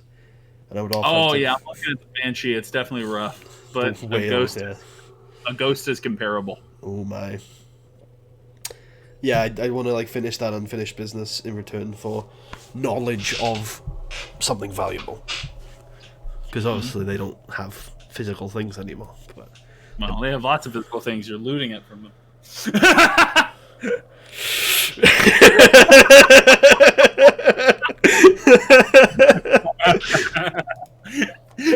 As Tarius looks down at the soap and like the things he says. To be fair, compared to like some bandits, I don't know if they've had experience with previous bandits, but I bet we're not that bad. I hope. Clearly, the house is well stocked. You know, I don't know if it's been robbed before. That's true. Actually, I come back to the main balcony. You were specifically told you think people avoid this place because they get an odd feeling from it. Beasts avoid it. You think it's got a bad reputation. I look. Perhaps people have gone in it, but they never told the tale. I look over to the other wing and I see if Ragni or Sir Ranald has emerged from the room. At this point, you see both of them. They've emerged from the room. Ragni, can you go downstairs and just make sure nothing comes through that door? Yeah. Well, best if I. Yeah, I can do that. What door? The main door, the front one. Oh, okay, sir. Sure. And Ragni walks in. He looks like he's limping. He's exhausted. He's like, we tried to get that golden statue out of there, and it weighs like a ton. And he starts to walk down the staircase. The real value was in the experience, Ragni. I say it like under my breath so he can't hear me. And then I'll walk back in. Ragni says to himself, I love gold. Yeah, I can imagine. I'll go into my first door on my right. Or I'll try to see if it's locked. Actually, I'll hit it with my sword to make sure it's not a mimic, and then I'll see if it's locked. Stab it!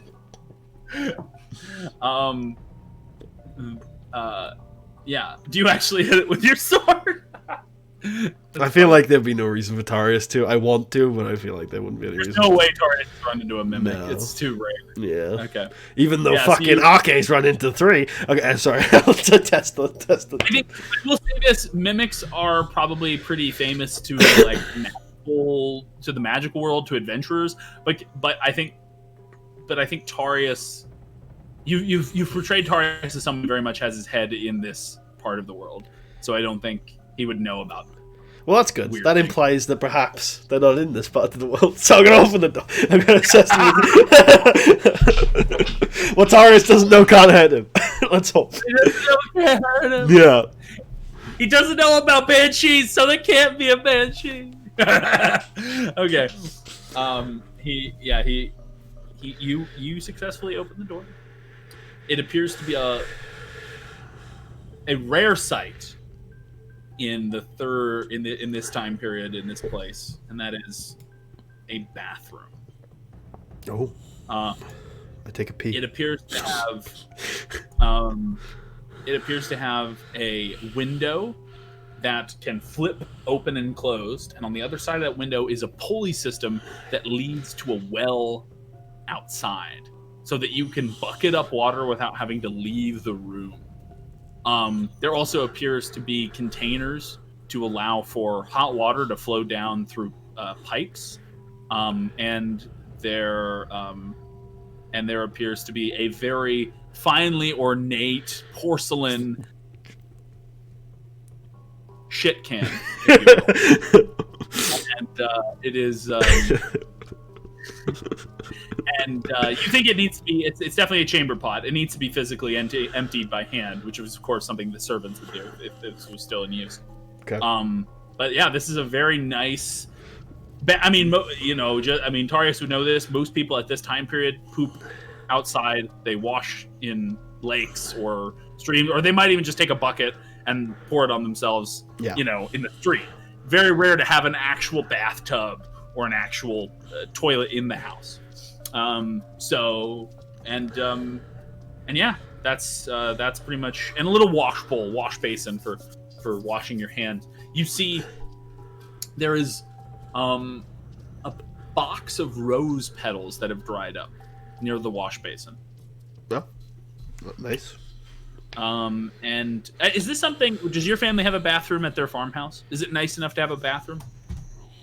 I don't want to play up bathrooms being like, it's not like only kings would have them, but do you think your family would take stock in investing in something like that? That's actually a good question. It might, maybe it could give them some legitimacy, but it might also make their friends jealous. I don't know. Yeah, we would definitely. I don't think we'd have many people around though, so I think it could be something we could do without giving away that kind of people of the earth kind of impression. I don't know how likely it would be.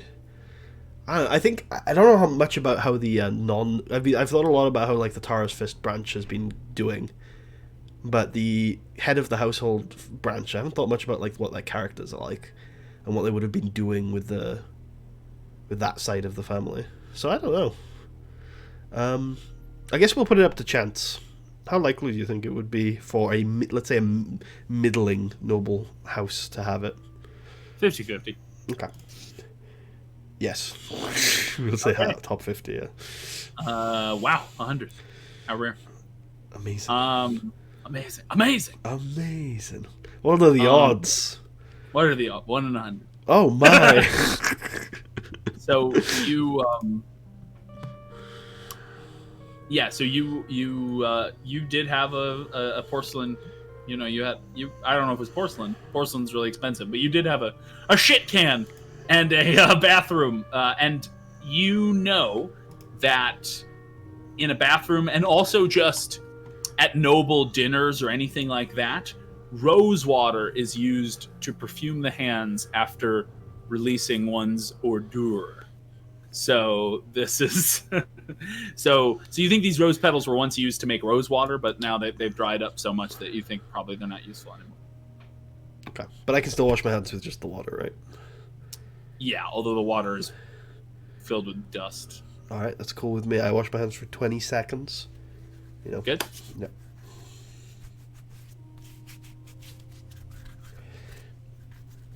And right as you're watching it, wrists. Ragni walks in, just coughs in your face.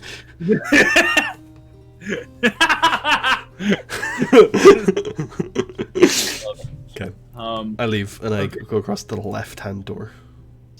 You go to this door? Yeah. Nice. It opens without having to do too much. and you see inside. It appears to be twice the size of the bedrooms on the other corridor. This appears to be some sort of master bedroom. It has a huge bed draped over with veils, and it appears to have your face. I don't like the veils, Marshall. I don't like the veils. It appears to have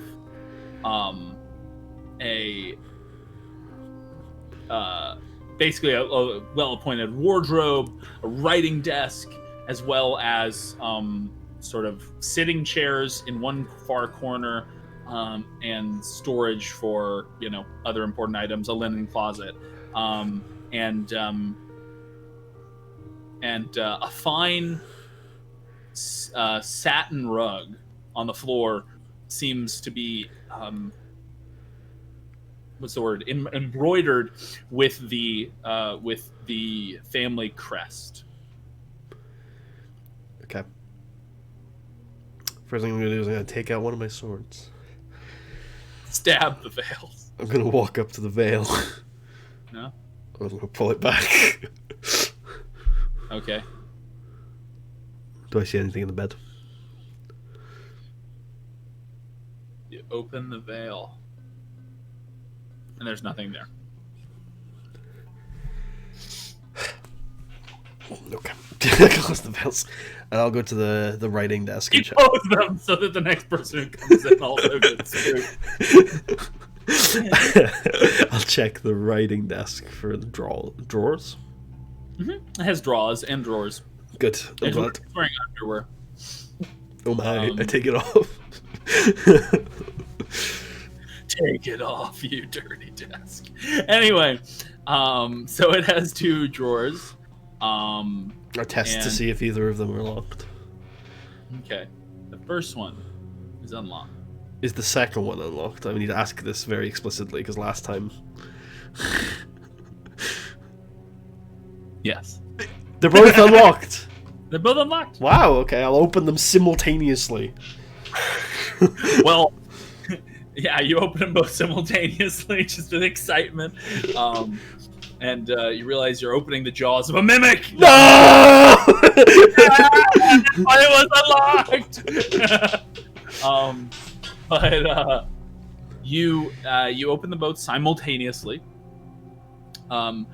In one drawer appears to be all of the implements for writing, similar to the other desk. So it has ink, has quills, has paper and sealing wax, anything that someone would need at this time to write a formal letter. And in the right drawer appears to be the signet ring of this family, which is a pretty valuable object for a lot of reasons, as you know. It's probably more valuable in its symbolic power, though, than it is in its gold value. And in addition to the signet ring, you see what appears to be a locket. Is it one that opens? Mm-hmm. Is it locked? No, it pops open when you click the latch. It's a very nice locket, silver, dusty like everything else, but still in good condition. And when you pop it open, you see the picture on one side of a woman who appears to be it's hard to see. It's very small paintings, but the painting is of a woman with very curly brown hair, plump, smiling. And on the right picture, because it's two sides, the right picture appears to be of a little, a young boy's face. Blonde hair, very short. Hard to make out many other details than that. Rosy cheeks, freckles.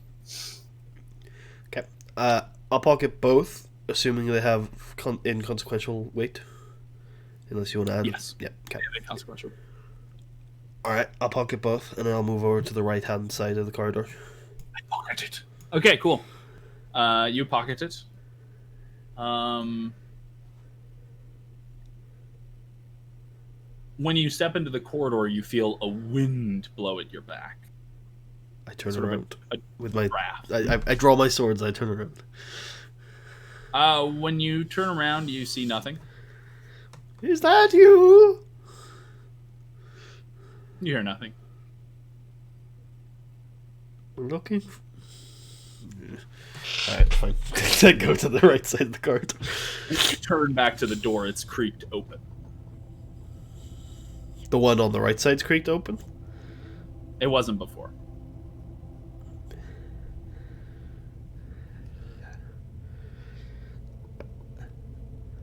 I'd like to take the hide action. Nice.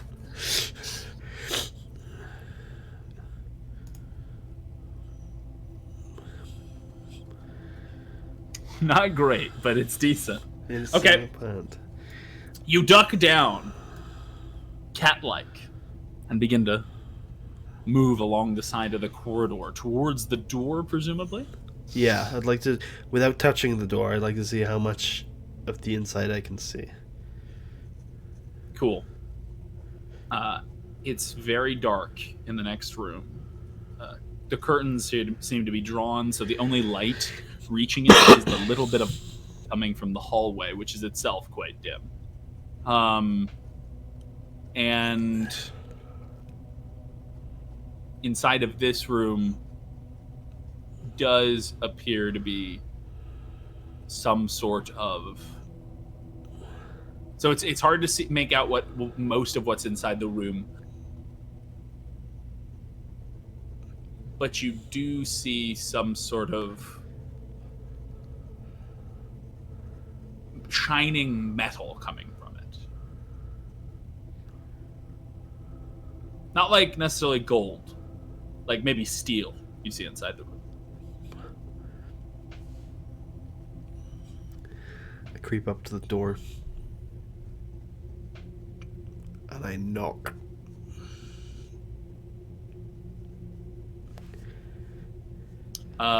You knock and the door is opened.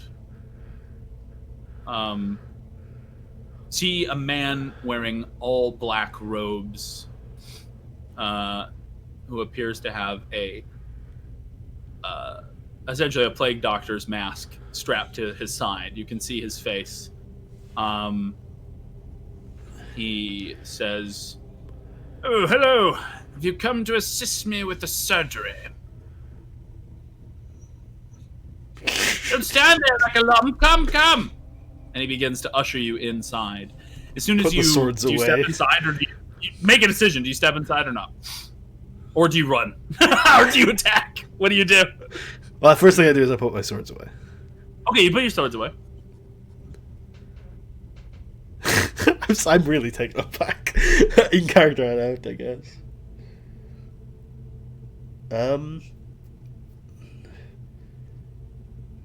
You know, Tarius played it long before, but this is too weird. He's like, what the hell is going on? Who are you? He turns and says, "What do you mean, who am I? I'm the physician. The family has called me for the surgery. I assumed that they have sent you to help me. They promised a boy would help me. One of the servants." I'll do what I can. I have healing kits. Healing kits? I'm not sure what that bloody mess is. We need scalpels, boy! Scalpels! And he reaches into his leather bag and pulls out scalpels and hands you one. It's a very sharp blade. Actually, they wouldn't... Actually, that was my mistake. They wouldn't really call it a scalpel. It kind of looks like... Have you ever seen an old-timey shaving razor? Yeah, I think so. Like a straight razor, basically? Yeah. You know, you have them in New Vegas. That is what is basically handed to you. It's kind of like an old-fashioned shaving razor. Well, I am proficient in all weapons, so I'm gonna walk into the room then. Yeah, you walk in.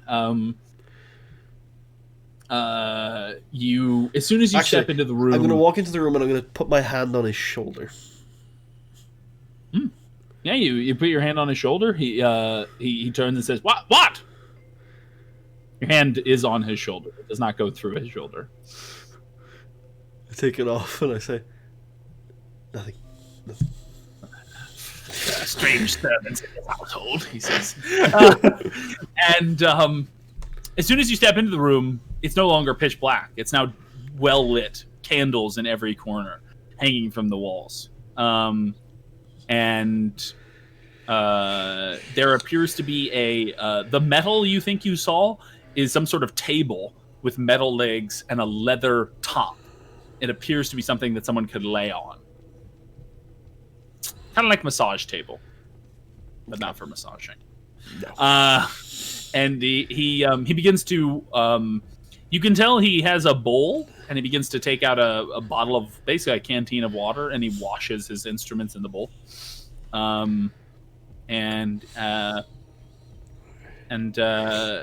He says, they said that they would be bringing the woman in any second. So, have you ever assisted with procedures before, my boy? No. No? Of course they send someone to... Well, very well. Best you not do any of the lancing, then. They told you what the problem was with the mistress, didn't they? No. Oh, she has a terrible blood toxin, I believe. You see, the biles are all off whack. Too much black bile, not enough blood. Usually, the cure for this would be... Well, usually the cure for this would be diet, exercise, but at her age, I fear that it is past that. So, we are going to make an incision at the back of the spine and attempt to remove some of the black bile. Oui, sir. Well, you are going to sedate her and help me in any way. Okay. What's Tarius thinking right now? Tarius is just absolutely no clue what the hell is going on. He doesn't think this is real, but he also doesn't know how to get out of it or how to it's a threat. He sees it sort of as a threat or a problem that he can't solve with his swords, and that scares him. And he's locked. Like, his brain is locked, and all he can do is like respond with short answers. And he also, like, part of him is like, well, if he's gonna figure out what's going on, he's got to just like he's just gonna watch this occur.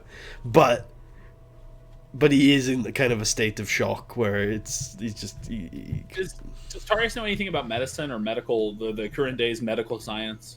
No proficiency in medicine. He has healing kits. He knows that he knows how to stabilize people with healing kits, and he's done it a lot. First aid. Yeah, but he doesn't know medicine or anything like that. Okay. Yeah, that's a good way. So, he doesn't. Yeah, in a certain, like, in systems that have it, the distinction would be like Cthulhu has a skill for first aid and a skill for like doctoring, I think it's called, or something like, you know. Actually, I think that in the original Fallout, that's a distinction that's made. I think I'm pretty sure that there is a doctor skill. Oh yeah, I think you're right. Yeah. Serve different purposes, but anyway, so he says, "Haven't you played original Fallout, boy?" No, anyway, he shakes you. What are you talking about?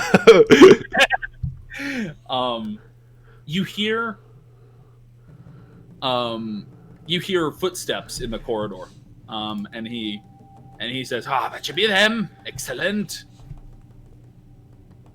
Do you just wait? Yeah. Eventually, the door creaks open again, and two servants with indistinguishable faces. I mean, if you look at their faces, it's almost like they're gray. Bring in an old woman who something about her is very familiar, and they lay her down on the table, and she says, "Oh, I hope this helps with the pain." And the doctor says, "Do not worry, I'm very well trained, as is my assistant." And the woman, he makes a deception check. The woman, the woman says, okay. Is Gladys here? No! If you're speaking of your daughter, then no, she is not here. I believe that while they talk, I go up to one of the servants and I just whisper, has there been anything about goblins lately? The servant turns to you with its gray, staticky face and says, it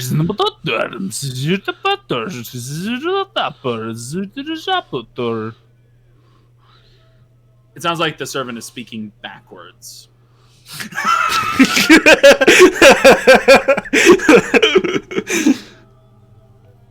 Tarius twitches at it with the scalpel and then pauses. And then goes back to listen, like, he still needs to shake a little and goes back to listening to the main conversation. Okay. What is this going on? Tarius is trying to piece it together, but he's like, what?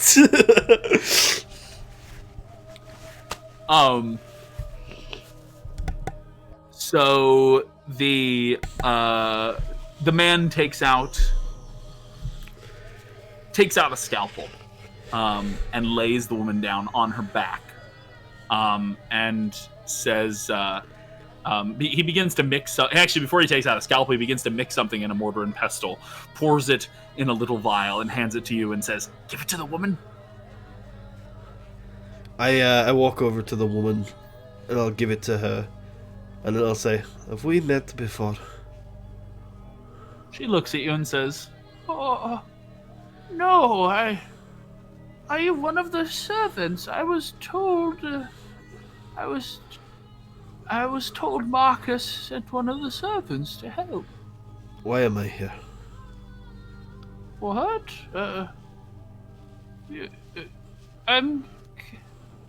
Aren't you here to help with the surgery?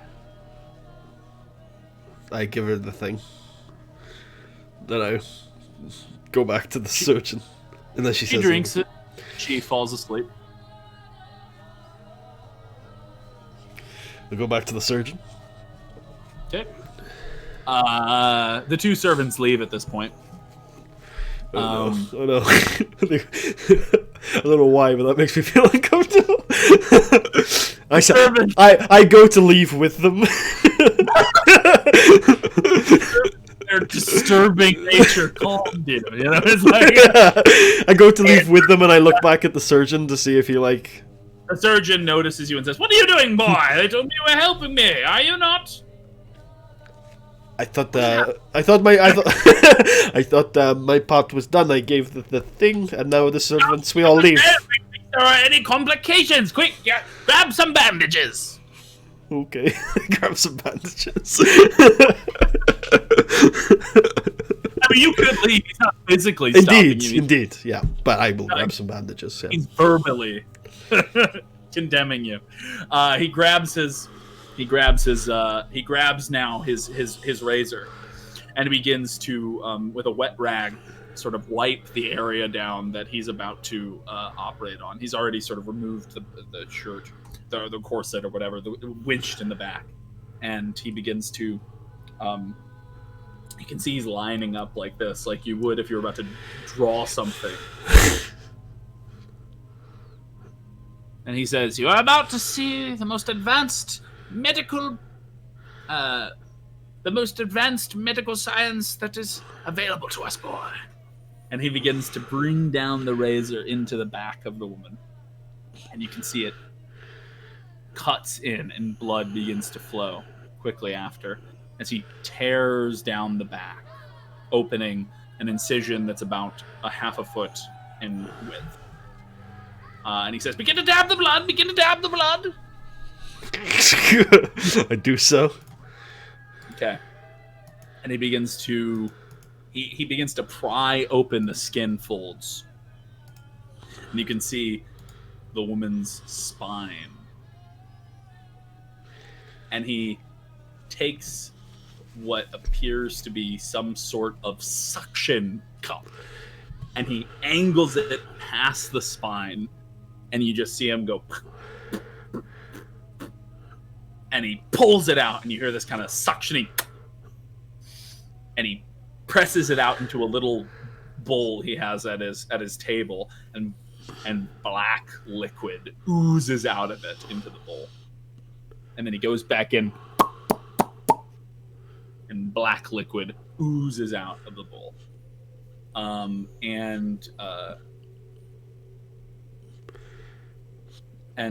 He does this a few times. He then goes back, closes the skin folds, and says, "Hopefully that should be the right balance for now. Only time will tell." And he wipes his blade down, puts it into the water bowl, and then begins to sew her back up.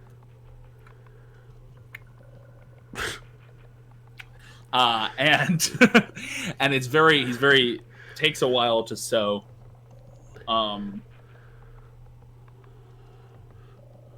And once he's done, he pulls it tight, and he says, where is it? Where is it? Oh dear. And he begins to look through his bag, and he can't find it, and he says, well, isn't that just the damnedest thing? I forgot the decanter. Well, I'm sure it is fine. Oh, do you have it? Well, there was one in the conservatory. I could get it. One in the conservatory. Excellent. It is not crucial, but I have found that it can help sterilize or clean the wound of any further corruption. I can have get done it. without before, but if you'd like to go fetch it for me. Okay. I'll leave the room. You leave the room? Yeah. Okay. Go get the decanter, or do you just fucking... I go to Kristen and see if she's still in the conservatory. Kristen's in the conservatory, and she says, you look like you've seen a ghost. I have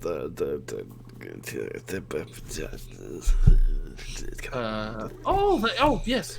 And she hands you it. Was there only one? There was two. Okay, then I grab it without a second thought, and I walk away back to the room. Okay. I open the door. Yeah. You open the door and you find yourself no longer in the surgical theater. This time you're in a bedroom with the old woman sitting in the bed. And you see the doctor. The old woman has her eyes closed. She's motionless. And you see the doctor talking with a woman who appears to be in tears, sobbing. And he says, well, there was a complication. Corruption grew in the body until she was taken by it. It is unfortunate. It does happen occasionally, but she was old. These procedures are always difficult on the elderly. And he turns and sees you and says, what? The servant! You never came with the decanter! You have it in your hand! He says, well, this is most strange. Well, that was the decanter I needed, miss, the one I talked about. It's his fault. The woman looks at you, and when she turns, before you think she had a face, but now she's just gray, and you just hear,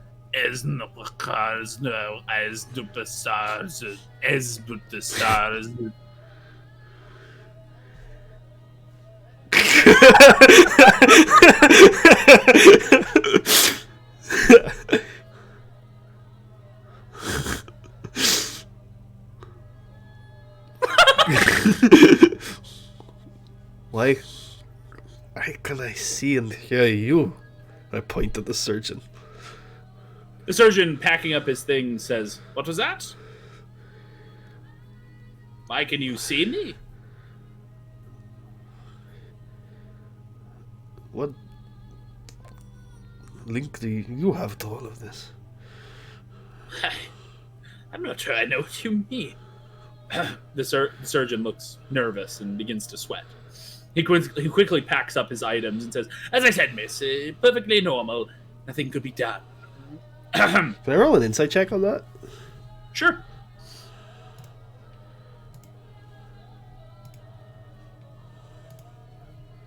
$19. You think he's lying.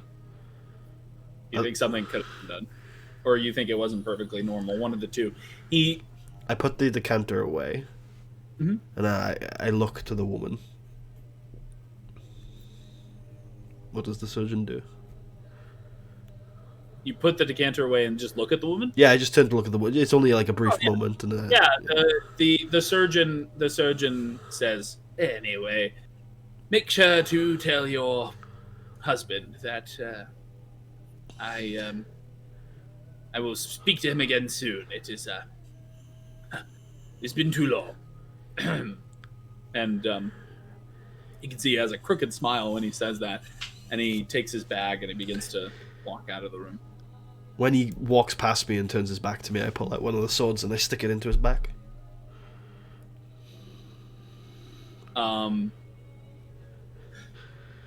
I can roll initiative if you want to do it that way. I just try to think what would happen. Yeah. I mean, I know he's physical, right? So I don't know what the fuck's going to happen now. Your sword turns to chocolate.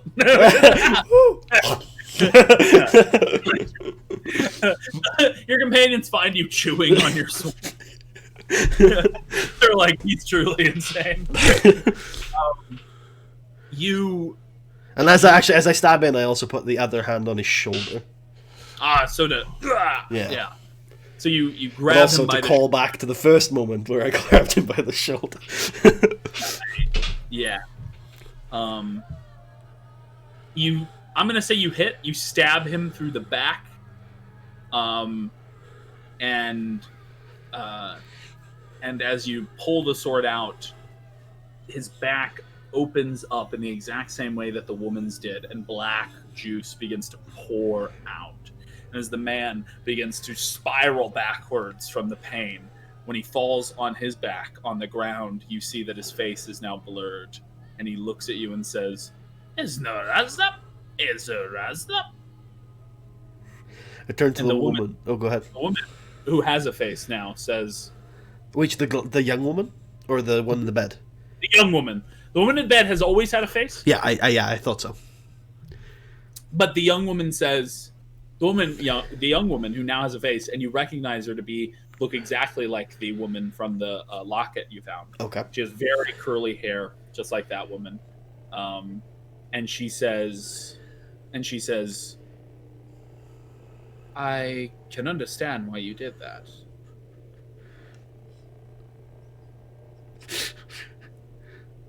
Then you understand better than I. I'm still putting it together. That is natural. It is difficult, I know. She walks towards you and kneels down and says, oh wait, no, you're not a halfling. For a second, I thought you were short. I'm saying I was wondering. I was like, oh, I guess I'm on the floor, you know, for some reason. She walks up to you. She's a giant. You just realize she's very tall. She walks up to you and says, "You are taking the right steps, but you are lost in the dark. So who knows where the steps are going." What does she want?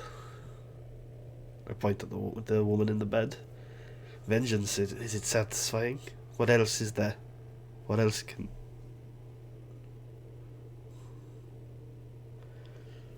The truth.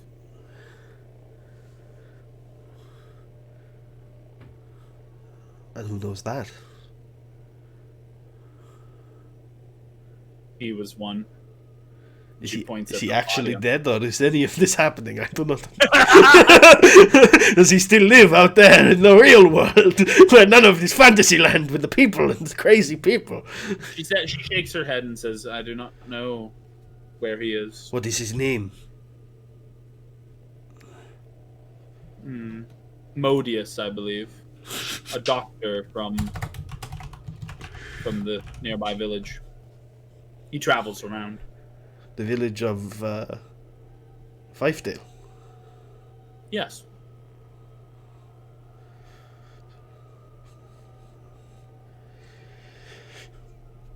She says, I know very little, just as you do, but I know that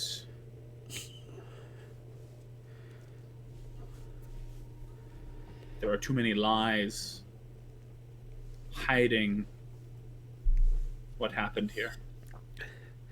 He knew what happened, and there was one other who might have known too. I point to the woman. Her husband? Or your husband?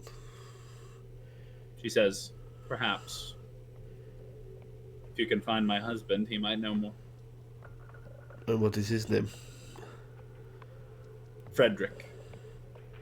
No. Marcus. I already said Marcus. Marcus. Yeah. That wasn't the name of the uncle, right? No. What was the uncle's name again? The uncle's name... Oh, God. What if it is happens to be Marcus? And I don't think so. I don't remember name, it, though. I can look up. Sure. His name was Martin. Martin, that's right, yeah. Marcus, husband of who I think is Gladys. And Modius. Dr. Modius. Yeah, he says,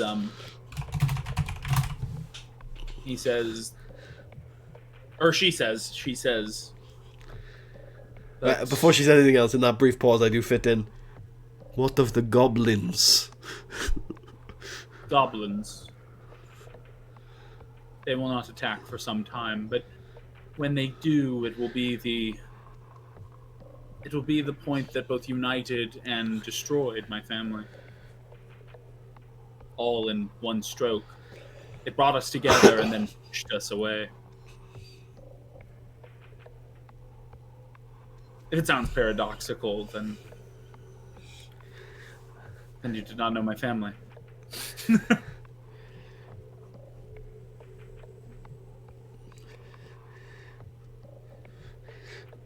I stand up, I put the swords away. And I leave the room. Good luck. I look back for a second. The room's empty. Oh, no! The room is now, once again, seems to have a table on it made of leather with metal legs and cabinets filled with medical supplies. Did the previous bedroom look like any place I'd seen before? It looked a lot like the very first bedroom. Or no, not the very first bedroom. It looked a lot like the bedroom where you first heard the old woman talk to you. I think that was the second bedroom.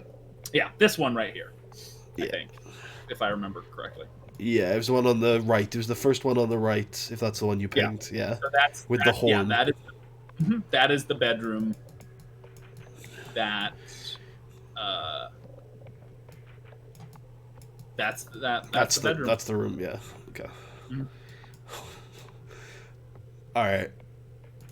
And then actually, I'm gonna give this room a once over. Is there any containers? Like I said, there's medical supplies. They're dusty and old. You can probably find enough to construct an extra healing kit if you wanted one. Yeah, I think I do. I'll do that. I don't think there's any reason not to. I might give these out. Would that could companions give them? Yeah. Yeah. If that's what you're wondering. Yeah, I suppose I was trying to find the right word. In the normal way that they're used. Obviously, the companions. I don't think any of you have the healer's feet, but you can use them in the normal way. All right, I leave the room. As exhausted as Ragni was earlier. He closed the door behind me. Go ahead. You walk where? I walk to the main balcony and I gather everybody around and I say, "We need to leave now. Get out of here." They all go, We're done. oh, okay. They're like, Ragni says, "What's that, sir? I've been watching the door, by the way. Yeah, Nothing's come in." Good. We are going to leave. We have uncovered what we're going to uncover for now. We will return to Fifth Dale before sunset. We will rest at the inn, and we will consider our next steps. I have a feeling that what we have uncovered here is something to do after the trip to the White Vale. But I need to sleep. Hopefully, dreamless sleeps. Sweet, dark sleeps. Do you want me to knock you out, sir? And with that, we're going to end this session. So that's yeah, that was fun. Yeah, did you enjoy it? Yeah, I did. It's very it reminds me of the type of stuff I like to do. So that was really fun to see it as a player. It was very fun. Yeah. I tend to do that kind of stuff when it comes to the undead. I find that the undead should be kind of a trip. Yeah. I don't know if I'm great at horror, but I like to play around with certain creepy elements. Yeah, it was kind of like, it wasn't like tradition, like it wasn't jump scary horror, it was like body horror kind of stuff. That was good. Oh yeah. I think it's hard to do jump scare in an RPG. I don't know how you do it, it's harder. I think you've got to like it's players who are like all in for it, right? Literally just slowly build up the tension and then just go rather than jump scare, just have that cathartic moment where like it's a ghost, roll initiative. Like kind of it's a ghost, milk, sugar, a ghost. Yeah. No, that was fun. I enjoyed that. Yeah, super cool. And you got a very nice loot. Possibly. A loot. Loot is in the instrument, not loot is in LOOT. Indeed. But if the loot is loot, then it is very nice loot indeed. Indeed. I have my suspicions out of character about the loot and the dagger. But we'll have to talk to our wizard friend when we get back to the city about those. Nice. Yeah. What's your suspicion about the dagger? I don't know. It was last episode. It is an episode. We are doing this as a show now. It was last episode. So I don't really remember, but I did. So now that you've said that, it indicates that it probably isn't. But it just, a dagger in a weird place just seems like maybe it's just ceremonial. Maybe it's a letter opener or something, but maybe it is a weapon. Maybe it is. Maybe it's magical, very big for a letter opener. You would be opening very big letters. Because a letter opener is like a little pen knife. This is like a dagger. Yeah. But yeah, I'm glad you enjoyed it. Hopefully, all the ghouls and goblins will just be waiting here for you when you return. So Tarius is a little freaked out if he returns. Yeah, Tarius is pretty freaked out. Kind of feels like this is beyond his abilities to comprehend. Yeah, he came here trying to understand the goblins. The goblins! And he does feel like he's understanding the family he's looking for now. Or at least he doesn't understand it, but he's got a glimpse into it. And he doesn't, like, that's the last question was like, okay, this is something important, clearly, and this is something Tarius is interesting. Tarius, I think, weirdly has this desire to help people. Mm-hmm. That probably goes against his interests because he is power hungry. But he sees, that's why he likes Tara's Fist so much, is because it's just a mercenary company. It's a various operations organization, right? So it's just like, we can just help people for money. That sounds fun, and fame and glory. But like, so it's a way for you to scratch your two itches, to get power and to help people. Yeah. And so like when he sees something like this and he's like, well, I think he thinks that woman's a ghost because he's seen her. At least he thinks he has. And so he wants to like, and his path is the person in whatever the fuck that was said, the truth. So he wants to figure that out, but also he feels like that's, if he wanted to go on that, he doesn't know, obviously, characters have imperfect information, but he feels like that's going to take him far enough away from the White Veil that like, maybe it takes you into a fucking different dimension.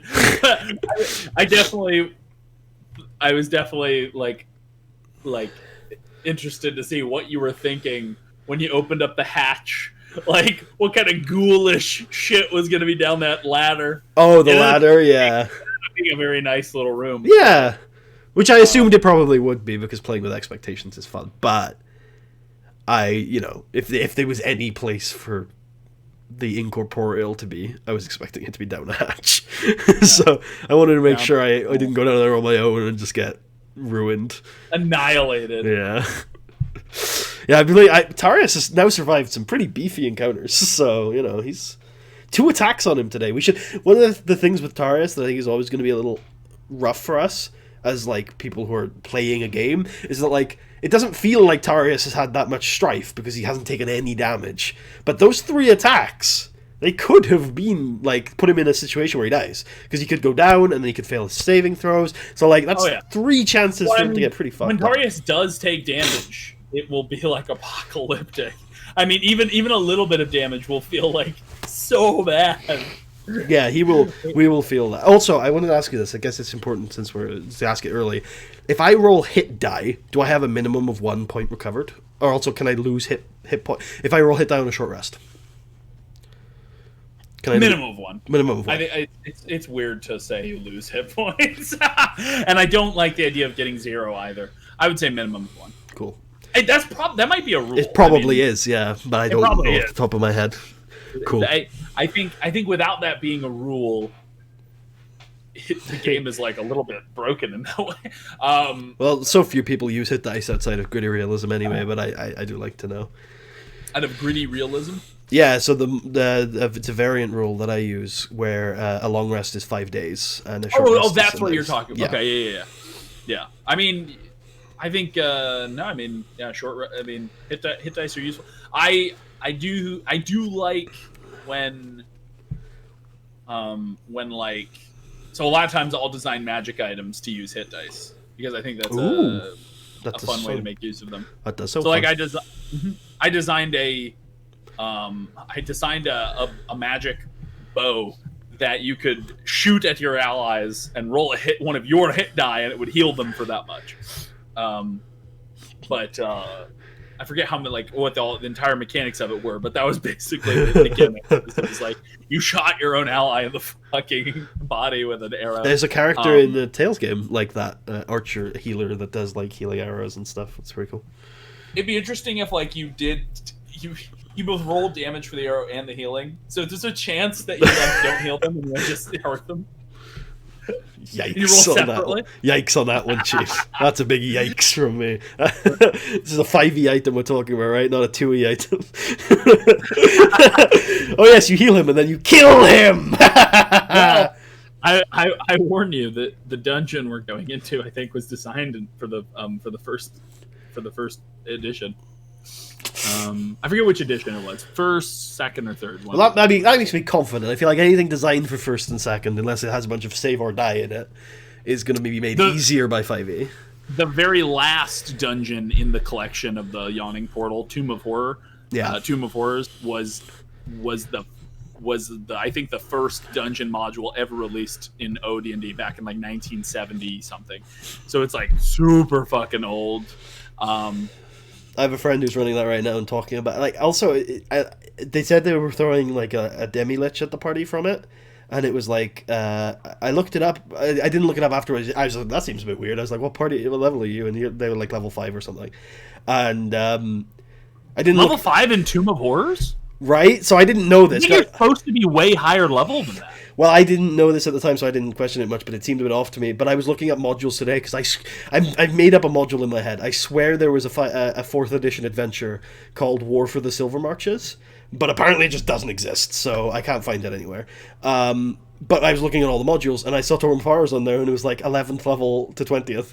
And I know the levels are a bit different between editions, but I was still like, that doesn't seem right. So, yeah. Yeah, I think your friend is a masochist. Fucked. Well, they're running it. So what's the thing you what's it called? War for the Silver Marches? Yeah, War of the Silver Marches. It's something to do with the War of the Silver Marches, which is a thing. And there's a campaign setting book for the Silver Marches. But I thought there was like I've heard something about a book that like goes through step by step what happens during this war. I know what the war is. It's orcs, white dragons, and drow invading the Silver Marches, which is a Forgotten Realms area. But I thought there was like a more detailed book about it. I am reading the novels about it, but I guess I'm gonna have to come up with some more stuff because I thought there was a more detailed adventure about it. But yeah, I looked up on adventurelookup.com and nah, it might be a different war I'm thinking of that has this. That is something else, but I can't for the life of me. The only big war in the 80s that I can remember is the War for the Silver Marches. So interesting. Yeah. Yeah, the only thing that came up was something called the Dead Gods for AD&D, but I don't know what it has to do with Silver Marches. Okay, so today I explored a mansion, a bunch of rooms, killed 2 animated armors, and then witnessed something that I am unaware. What are we looking at for XP? You find a goblet full of XP, and you drink of it heartily. It tastes of urine. It's actually piss, you fool! I take it within me. Drinking piss, of course, gives you 1,000 XP. 1,000 is just within the. You should have picked a higher number because that's just within the realms of possibility. The first second I was like, "What? Did we complete a quest today?" No, you didn't complete the quest. No, of course not. You could have. But you did not. Well, not today. Okay. No, not with the no. But it also sounds like you won't complete it for a while, if at all. Yeah. Which is fine. Yeah. It's definitely a weird one. Maybe the next character after Tarius dies. After Tarius dies, just certainly gonna die.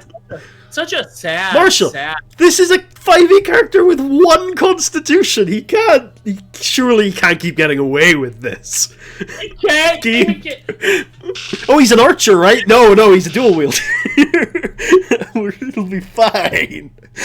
This is just the monsters every time they fight you. He can't keep getting away with it. Haha, dual wielding companions go brrr. They're shooting fireballs at you and shit. You're rolling oh no, a fireball would kill me. There was nothing I could do about a fireball. Fireball would annihilate you, yeah. Until I get like uncanny dodge or whatever the fuck it is at like 10th level or 11th, whatever. Fireball would be pretty bad for the whole party at this juncture. So I thought about it more, and actually I like the idea that because you're 3rd level, yeah, and you've risen 2 levels, that the party I've risen 1 level. I started at 2. Well, yeah. But your 2 levels. All I mean is you're 2 levels higher than they were. I am going to say that when you leveled up, that your companions leveled up. Cool. So all this will mean for now, yeah, is if you want to do it, well, there's a lot of them. We can just do it with the ones that matter for now. But basically, it'll mean they'll have a 2nd health level or hit point on the character sheet, and it'll mean if they have a daily ability, yeah, right. So like Renault has Radiant Lance, it's now twice daily. Okay. Cool. Yeah, I will go through that and I'll do it. I'll fix Kristen's attack. I want to write this down actually. I'm gonna write this down in our personal PMs so level up the boys. Boys is a gender neutral term in this case. Nice. Fix Kristen's attack. There we go. I love it. Just for my own, because I can do that, because I know enough, I think, about these character sheets to do both of those without too much hand-holding. So, yeah. How much XP does the piss goblet give me? The piss goblet! Drink it up, you fool! Drink it up! 400 XP. Nice. Cool. Excellent. Do you wanna wrap us? Yeah, I hope everyone enjoyed this spooky episode of Tarra's Fist. And